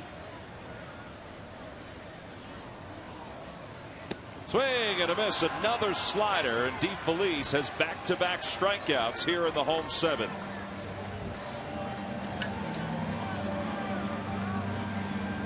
So Willie Randolph and Ken Maka going over the lineup card as Dobbs is introduced as a pitch hitter. There's one slider after another. It's kind of a quick breaker. All of them were away and out of the strike zone, and you know they were chase pitches. Dobbs 1 for 8 as a pinch hitter. Charlie Emanuel was telling the media before the ball game as Marson will go back to get his gear on that he's going to try to get Dobbs into the lineup sometime as a starter the next few days. But he said it's so hard because the Phillies have had so many off days. Feliz is swinging the bat so well. Ibanez is swinging the bat well. He doesn't want to take him out of the lineup. But he said he guarantees you one thing, that Greg Dobbs will have over 100 at-bats by the end of the year. He sends that one in the air to right center field. Not deep. Cameron puts it away, and it's a 1-2-3 inning for Mark D. Feliz as the Phillies are retired here in the 7th inning, and his family liked it. I'm not sure if the rest of the fans of the ballpark did. Brewers lead it 3-0.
This could save you 15% or more on car insurance. Visit us at geico.com or call 800-947-AUTO. By Chrysler, Employee Pricing Plus is now in its final month at your Chrysler dealer. Everyone gets our employee price plus generous cash allowances. And by Southwest Airlines, low fares, no hidden fees. Top of the 8th inning, Phillies will turn back to the bullpen and bring out Clay Condrey, trailing at 3-0. Chad Durbin pitched a 1-2-3 7th inning. And Condrey will face the top of the Brewers order. See the numbers on Clay. He's had a good start. This is his 9th game already. He's kind of been used in a different role this year. Well, he pitched well here last night and got them some outs. Now they use him in the 8th inning to hold the fort. He had a fantastic sinker last night. I mean, he had unbelievable movement on his pitches. Ricky Weeks the batter. Weeks is 0 for 3. He's grounded out twice. He's struck out. Chopper foul, and it's 1-1. Rich Doobie was saying during spring training about Clay Condrey that there are not too many guys that can do the role he did last year and even the year before and do it as well. And he said it's not only because of the kind of arm he has, but it's just the personality. I mean, he is as laid back as you're going to get. Oh yeah, he could care less about what his role. He just likes to be in the big leagues. He just likes the fact that he has a role. Yeah, exactly. He's happy to be here and contribute. Has a World Series ring, and phone rings. He gets up, comes in, pitches. And he could take 4 days off, 8 days off, and then roll back in and do what he's done. Well, he did a great job in games last year, those blowout games when the Phillies were way ahead or way behind, especially through June. He'd go out there and suck up 3 innings for them. Only 1 appearance this year where he's allowed a run. 1-2 pitch. And that misses inside, so it's 2-2.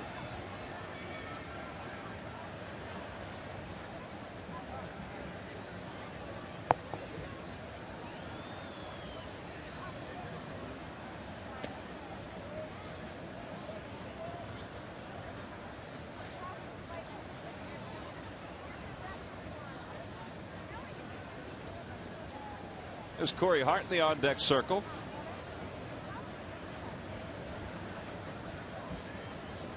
Oh, Chris Wheeler, Tom McCarthy live from Citizens Bank Park. 3-2 to Ricky Weeks. Swing and a miss. He's down on strikes. And again, that sinker, which was so good last night, had that real late movement on it for Condrey. And there's one away. Yeah, here it is. There's a sinker. See it go down. Ricky Weeks is. When he starts to swing, he's swinging at a pitch just above his knees, maybe thigh high. And by the time he finishes his swing, it's below his knees. Corey Hart now the batter. Well, speaking of swinging and missing, how about some of the games last night by the Phil's minor league pitchers? We talked last night about Jason Knapp for Clearwater yesterday and how well, or excuse me, for Lakewood and how well he threw. 14 strikeouts, former #2 pick. Talked about Carrasco having 10 strikeouts and a loss for Lehigh Valley last night. Kyle Drabick improved to 3-0 with Clearwater last night. As Hart takes a fastball in the inside corner. And he struck out 10. He now has 26 strikeouts in 18 and 2/3 innings. Say what, I got to see him pitch that game against the Yankees in spring training. Yeah. He was impressive that day.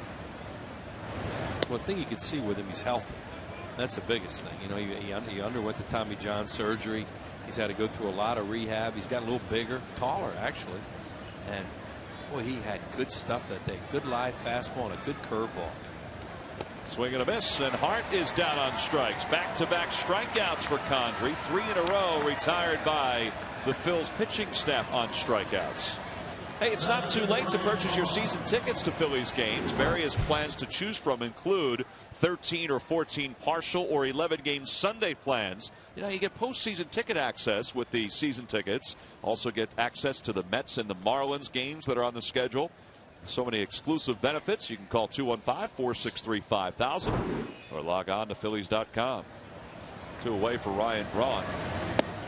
He takes one a little low. It's 1-0.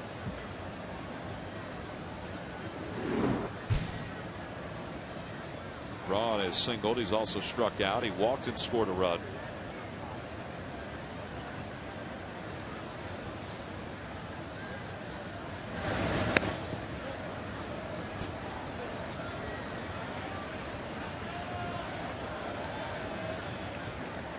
Scott Air loosened up in the pen. Well, he's up for Fielder if Braun gets on base, trying to keep this game right where it is. 3-0, and Braun has run the count in his favor. That slider got away from Condrey. And Braun could conceivably get a 3-0 green light here. There's Prince Fielder on deck.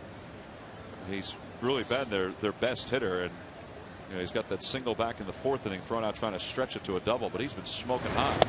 And he takes all the way, and it's 3-1. On the Toyota Major League scoreboard, Cardinals lead the Mets 3-1. Albert Pujols with 2 RBIs. That game's in the top of the 4th inning.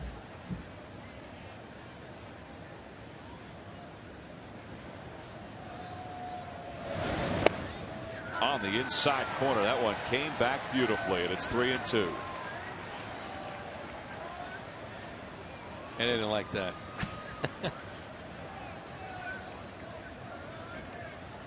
Ken Baca, his first year as the manager of the Brewers. That one a little low. Ball 4, and Braun walks for the 2nd time in this game.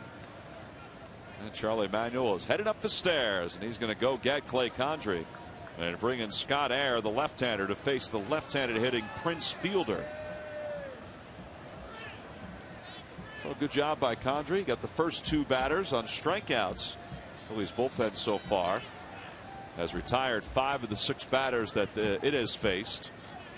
So we get a pitching change here at Citizens Bank Park. A matchup of lefties. Scott Air against Prince Fielder when we return.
Plus a breakdown of the Flyers' Keystone Clash against the Penguins, and a recap of the Sixers Game 2, and a look at the defensive tackles in this year's draft class on Sports Night tonight at 10, only on Comcast Sportsnet.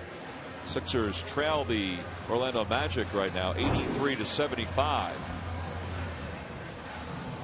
And Scott Air into the ball game in place of Clay Condrey. This is his 6th game. Only 2 2/3 innings. He's been the situational guy that I think everybody anticipated, and this is a situation. He's come on to face the left-handed hitting Prince Fielder, who is 1 for 10 against Scott Air for his career. And it's a homer. 2 walks, 5 strikeouts. So they faced each other quite a bit when Air was with the Cubs, and of course Fielder with the Brewers in the same division. So in a 3-0 game, Scott Air trying to keep this at a 3-run deficit with a runner on first. And Fielder lays off the breaking ball. It's 1-0. Then you have Cameron on deck, and then you have right-handed hitters till you get to Counsell. Nobody up in the Phillies bullpen, so they're rolling the dice right now and hoping that Scott can get fielder out and end the inning and not have to deal with that guy on deck who's had a big double knock in two. Yeah, his 2-run double in the 6th inning made this a 3-0 game. Fielder tonight is 1 for 3. 2-0 the count. The 1 for Fielder is a ball that went, gosh, it went above the upper deck in the air and then dropped about 10 feet from home plate. It's a high pop-up. Oh. Chopper foul, and it's 2-1. Scott Air did such a good job last year for the Phillies after they acquired him from the Chicago Cubs. I mean, he was out there and he could have gone anywhere, and I mean, he was one of the big reasons why the Phillies bullpen closed so well in the month of September and in the postseason last year. 2-1 is popped up. Shallow left field. Feliz, the third baseman, is there, and Fielder is now 1 for 11 for his career against Scott Air. So Air comes in and retires the only batter that he faces, and he keeps this at a 3-run deficit with the top of the order coming up at the bottom of the 8th.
Outs to get 3 runs or more here at Citizens Bank Park. Carlos Villanueva is the new pitcher for the Brewers. This is his 7th ball game. Phillies are riding a 6-game winning streak in the regular season against the Brewers. Villanueva picks up for Mark DeFelice, who pitched a scoreless 7th. This is his 7th game of the season. And when Trevor Hoffman comes back from his rehab assignment, he pitched last night down in the minor leagues for the Brewers. It might be a different setup here in the 8th inning instead of Villanueva setting up for Trevor Hoffman in the 9th inning. But for at least the time being, it's Villanueva setting up for either Seth McClung or Todd Coffey for the Brewers. And for the Phillies, Jimmy Rollins, 1 hit in 3 at-bats tonight.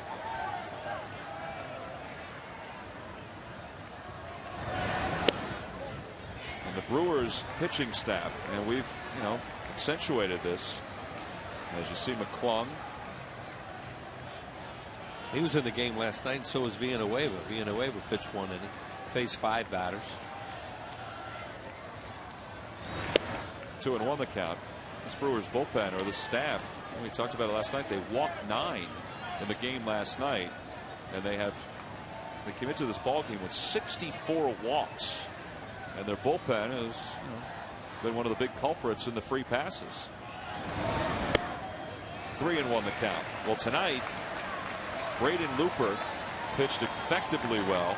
He walked 2, and that's been it for Ken Maka's squad. I mean, that's sort of stemming the tide Well, they're trying to work the count right now and get a base runner. And did. Ooh. He's got a couple of tough pitches on Rollins tonight. I'm trying to yell, let's go. From the bench, that looks low.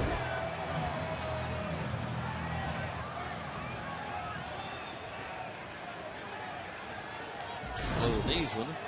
He was. But he's been calling it. I mean, at least over the last few innings he has. 3-2 popped up. Back at third. Hardy into shallow left. And there's one away. By the way, Wheels, I'm going to correct myself. You know, we had that shot on the bullpen early. The redhead out there, the red goatee, that was not Seth McClung. That was Coffey, who was out of the pen.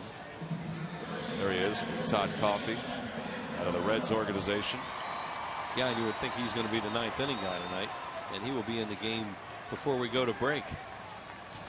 But he flies out of that bullpen. Shane Victorino, the batter, he's 1 for 3. He has singled, he's popped out, he's grounded out.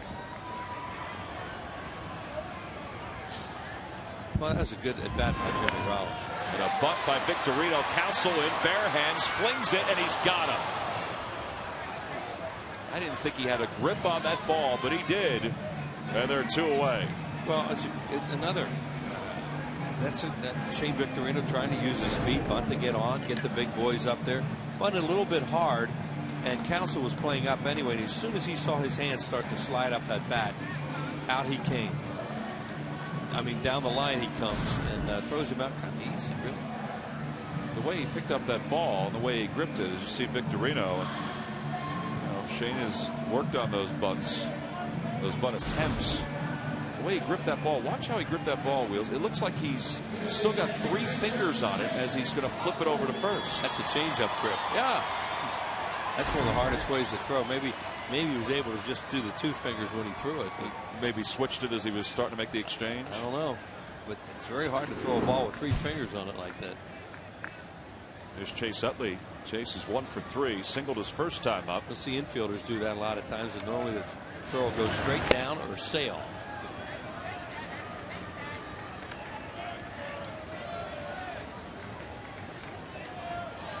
Good play. He's a ball player. I mean, you know, he knows the hitter. He thinks Victorino might try to bunt to get on to get the power hitters up, and he anticipated.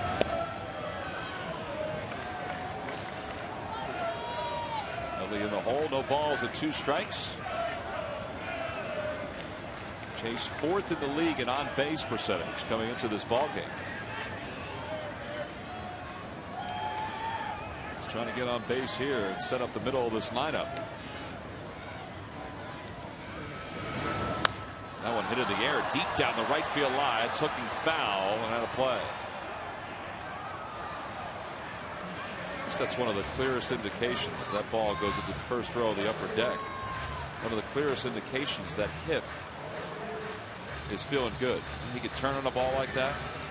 Yeah, and hitters will tell you, as you say, he can turn on. Hitters will tell you that they don't want to do that because that means they're out front. Right. But in his case, there hasn't been anything wrong with him since spring training. It's been amazing to watch. Lets that one go by, and it slips away from Kendall. 1-2. Chase Utley worked so hard, almost willed himself to be ready for the start of the season, and has been a very productive player since it started. Well, he is trying to become the first Philly since Mike Schmidt to start in 4 consecutive All-Star games, and the balloting begins tonight. There's a big banner on Phillies.com when clicked on this morning. Mitch Stetter up in the bullpen again. That's the 2nd time he's gotten up, and he's up for Ryan Howard, who's in the on-deck circle. At least you would think he's up for Ryan Howard. Yeah, the tying run would be a right-handed batter in Worth. So, he could even be up for Ibanez, depending on where Maka's head is on this. 1-2, looped foul. You know, you figure Ryan Howard would represent, just to make it a 3-2 game, Jason Worth, the right-handed batter, is a tying run. So sometimes they'll think it that way. Other times they'll think, I don't want it to be 3-2 either.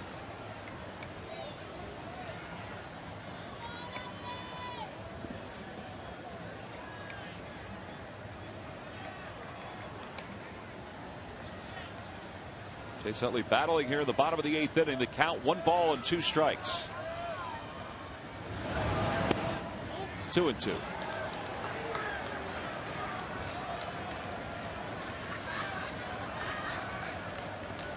This Brewers bullpen after last night.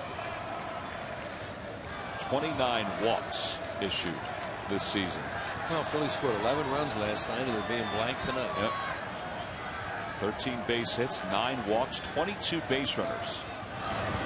2-2 hit back toward the middle. Hardy had him played perfectly behind the second base bag. It's a 1-2-3 8th inning for Villanueva. Well, the brain trust for the Brewers. Everything's working their way tonight. Cameron, Hardy, and Counsell in the 9th.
It's a Hatfield Dollar Dog Night here at the ballpark. 2 night games and a day game. Thursday's game, of course, it's a Citizens Bank Business Person Special.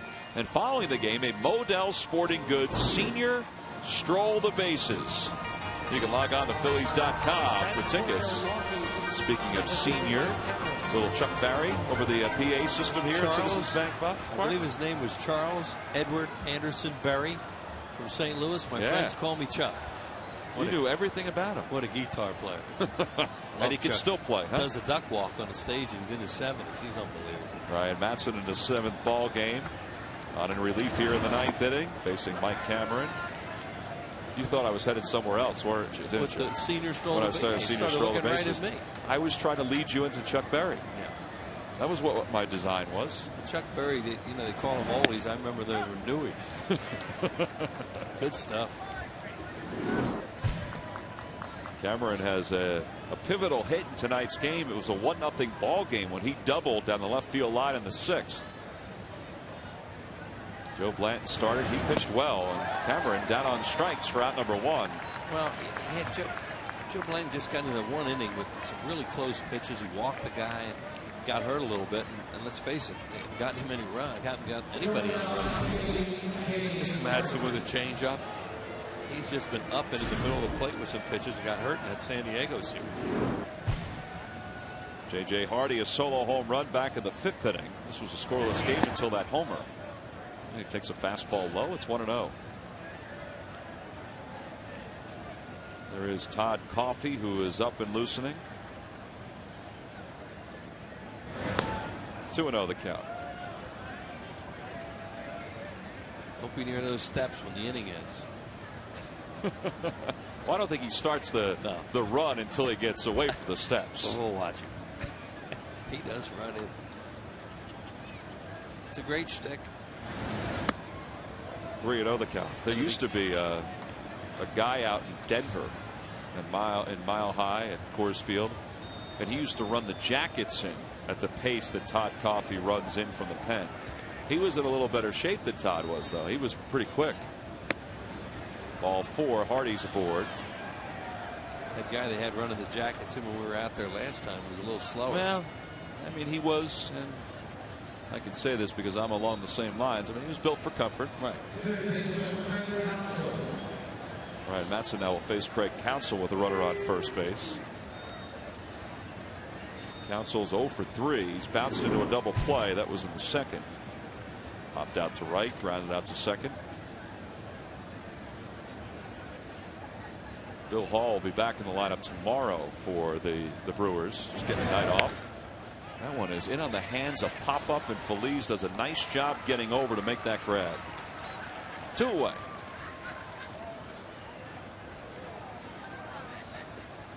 Ouch. On a night like this. Yeah, that's stinging pretty good.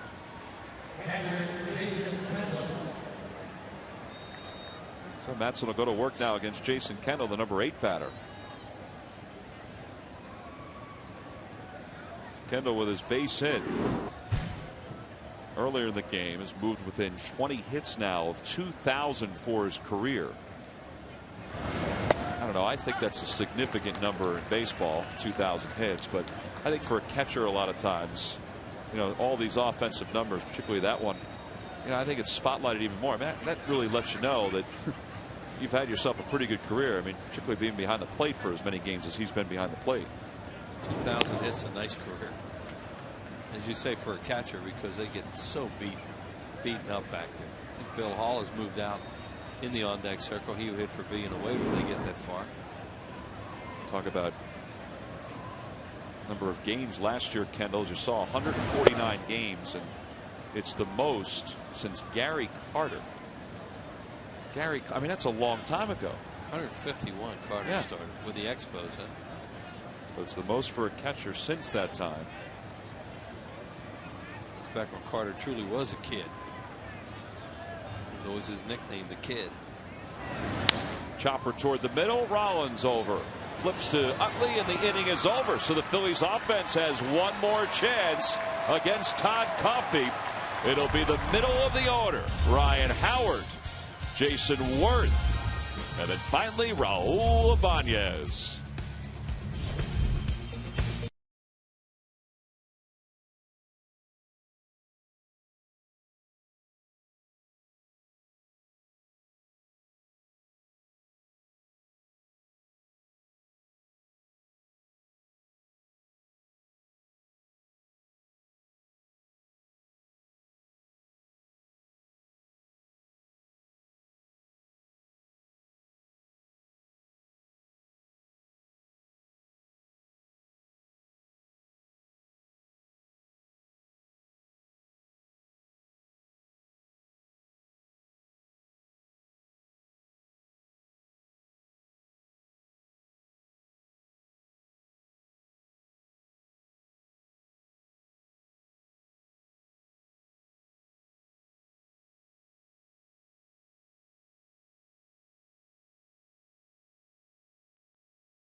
Trying to work up a lather, pick up a pace, get that heart rate moving. He's a big man, and he is motoring. I think he was a little disappointed when he got closer to the mound that the ball wasn't sitting on the mound. Bill Hall didn't move as quickly to go into third base for the Brewers, but he's going to take over for Craig Counsell here in the bottom of the 9th inning.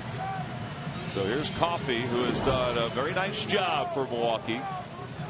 He has appeared in 7 games, has 1 save and 1 opportunity, 9 2/3. He's allowed 6 hits and 3 walks, an ERA of 0.00. And you see what right-handers have done against him. Left-handers hitting .294, righties under 100.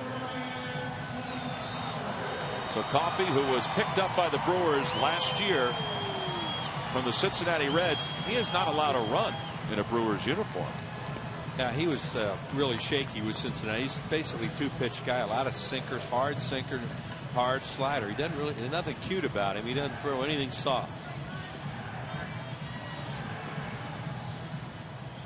Last year with the Brewers, he was 1-0 in 9 games, a 0.00 ERA. He pitched in just 7 1/3 innings. And he's on to face 4, 5, and 6 for the Phillies. The Phillies down 3-0. They've won 6 games this year, and they've come from behind in all 6, and they're going to have to come from behind again if they're going to win this one. And 3-man on the right side of the infield against Howard.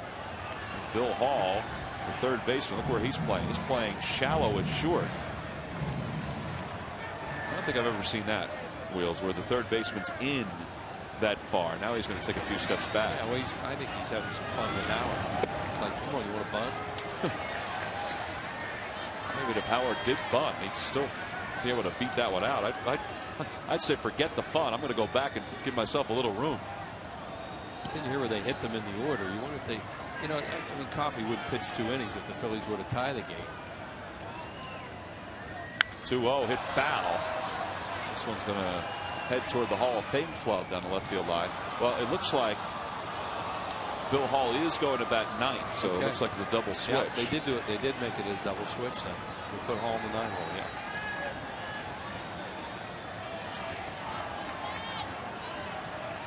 Howard 0 for 1. He walked his last 2 times up. Trying to get on base. The Phillies trailing it by 3. There's Pepper in that Hall of Fame club over the third base side. Well, this guy's throwing 94, 95 down and away. And Ryan Howard is a little trouble catching up to him, trying to hit the ball the other way. Coffey's first 2 years in the big leagues, 2005 and 2006. He appeared combined in 138 games out of the bullpen. That one's hit in the air foul down the left field line. Well, you see what he's done since he's come in. I mean, he just comes after you with sinkers. He will throw a slider too, but he'll just throw hard sinker, especially with a 3-run lead.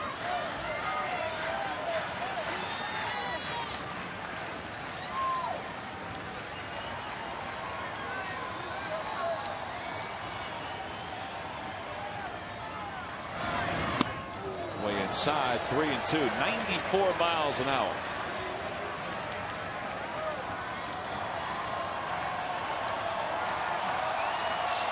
Jason Worth waiting on deck. Oh, he's got to get a couple base runners on to bring the tying run to the plate. Swing and a miss, and Howard is down on strikes for out number 1. Turned around and asked Ed Rapuano if that was a strike, and Rapuano nodded, yeah. Another fastball, all fastballs. This one's tailing away from him. Chases it. Can't take that with 2 strikes. No. And he just, he looked back at Rapuano, and Rapuano went, yeah. I'd have called out a strike if you'd have taken it. So Ryan watches, Jason Worth bats, and the count 1-0 to Jason. He reached an infield single his last time up. Good start to the year for Worth. He's hitting .292.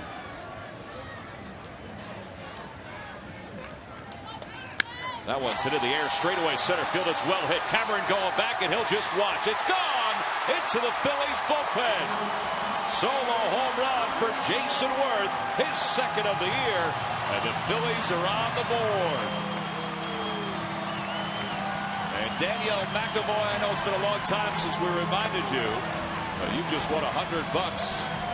Compliments of McDonald's and Jason Worth at our McDonald's home run jackpot. Well, that was a good swing. Anytime you hit a home run like that, almost a straightaway center field, it goes that fast. He really had to hang in there. It's a sinker all over. That brings Ibanez to the plate. Takes one outside. It's 1-0. 2nd home run for Worth. He has 9 RBIs. Well, he'll be watching that video. See what he did. Kept everything nice and closed.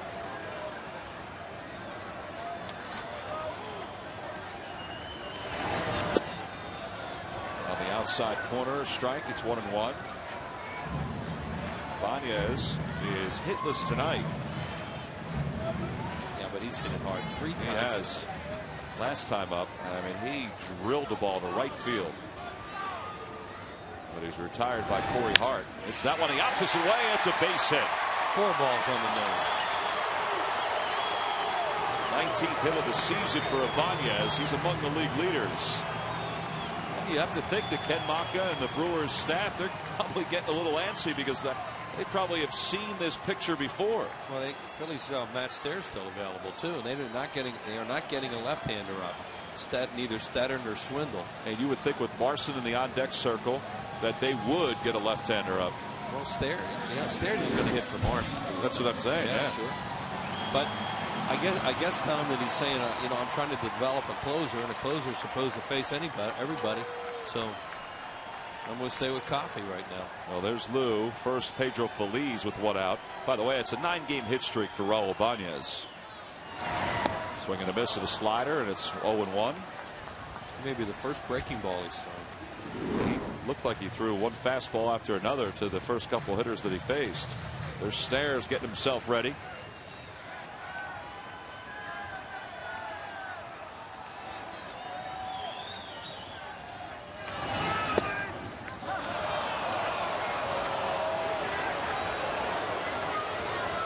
Took a little off that fastball. It was at 92. But he's ahead 0-2. Home run by Jason Worth means that Feliz the tying run. Breaking ball chopped on the ground toward the hole at shortstop. Cut off by Hall. He underhands to second. Over to first. Not in time. And the underhand by Hall cost him on that double play opportunity. I think if he had thrown that with his momentum overhand, Weeks had a better chance to get Pedro Feliz. That's a good point. If he puts a little more on, that looked like a double play ball to end the game. He chases a real bad backup slider here. And there you see Hall giving that flip. Weeks can't get much on the throw either after that. And Feliz, who doesn't run all that well, really busted it down there and just beat the play. It looked like a dead double play ball to end the game. They just put Hall in the game for Craig Counsell in the double switch. Well, Matt Stairs, the batter. Stairs pinch hitting here for Lou Marson. You see his numbers as a pinch hitter, 1 for 8 for his career against Coffey. Well, he doesn't know him that well. He's only batted 1 time against him. It was a home run. Takes a fastball down and away. It's 1-0. He's been reading the reports on him in the dugout, of course, and all the reports are on him is that he throws hard. Matt Stairs just asked the second base umpire, Paul Nart, to shift over. Ken Maka has decided to stay with Coffey and not go to the left-hander, Mitch Stetter. Yeah, he's trying to develop a closer. 1-0 popped up. Third base side, slicing foul. Now he doesn't have to worry about it if Hoffman comes back and does what Hoffman can do. Right. But, he's been hurt. Stairs gets a fastball to hit here and just fouls it off. See how he opens up, looking to pull. Hit the ball out of the ballpark. Remember last year against the Brewers, another left-hander, Brian Schaus, was in the game when Ned Yost decided to keep him in the ball game. And a home run by Victorino tied the game for the Phillies, eventually led to a victory. There goes the runner. The 1-1 hit foul, and it's 1-2.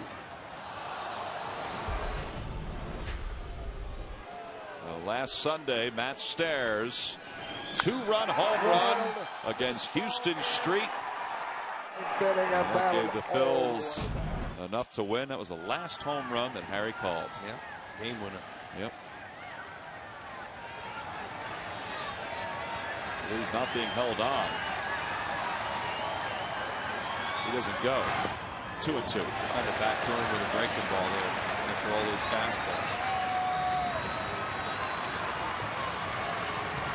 Stairs, the active leader in pinch hit home runs. This coast would be next if Stairs keeps the game going.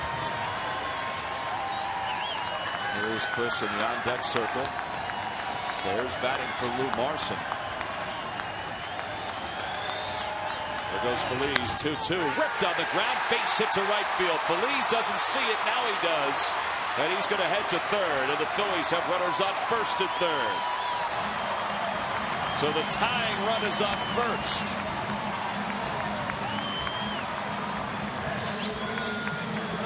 Yeah, we mentioned it. The Phillies have hit the ball hard an awful lot tonight. Stairs just hit it hard and got a base hit. Phillies change spots with Eric Bruntlett, who comes on the pinch run. So Bruntlett's in the game at first. Randolph trying to signal the defense for the Brewers. Well, you wonder what they're going to do with it, whether they're going to play a no doubles defense or more conventional.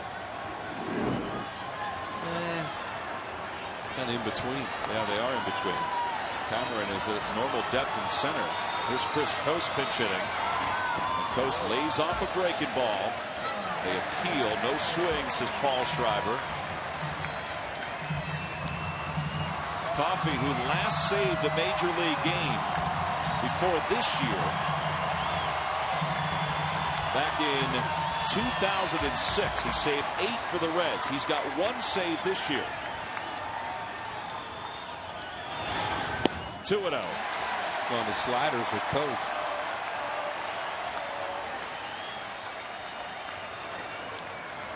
That strong wind that was blowing in from left field early in the game has died down, so you hit a ball hard that way, you have a chance to knock it out of the ballpark. Brewers fans a little nervous right now. 2-0 pitch and a big swing and a miss by Coast, and it's 2-1. 94 miles an hour on that fastball from Coffey. Deepest outfielder right now is a right fielder, Hart. Braun is not all that deep, neither is Cameron, so there's room to shoot a double through. There's a huge gap in right center. Look at the size of that gap in right center. Now he's the deepest outfielder. Ooh. On the inside corner, it's 2-2. Another slider. Here it is. It's supposed to be away. It's like a backup breaking ball right there. It came back the other direction. Pretty good pitch. Yeah. Pitchers will throw that backup slider, and they don't really try to throw it, but it can be very effective.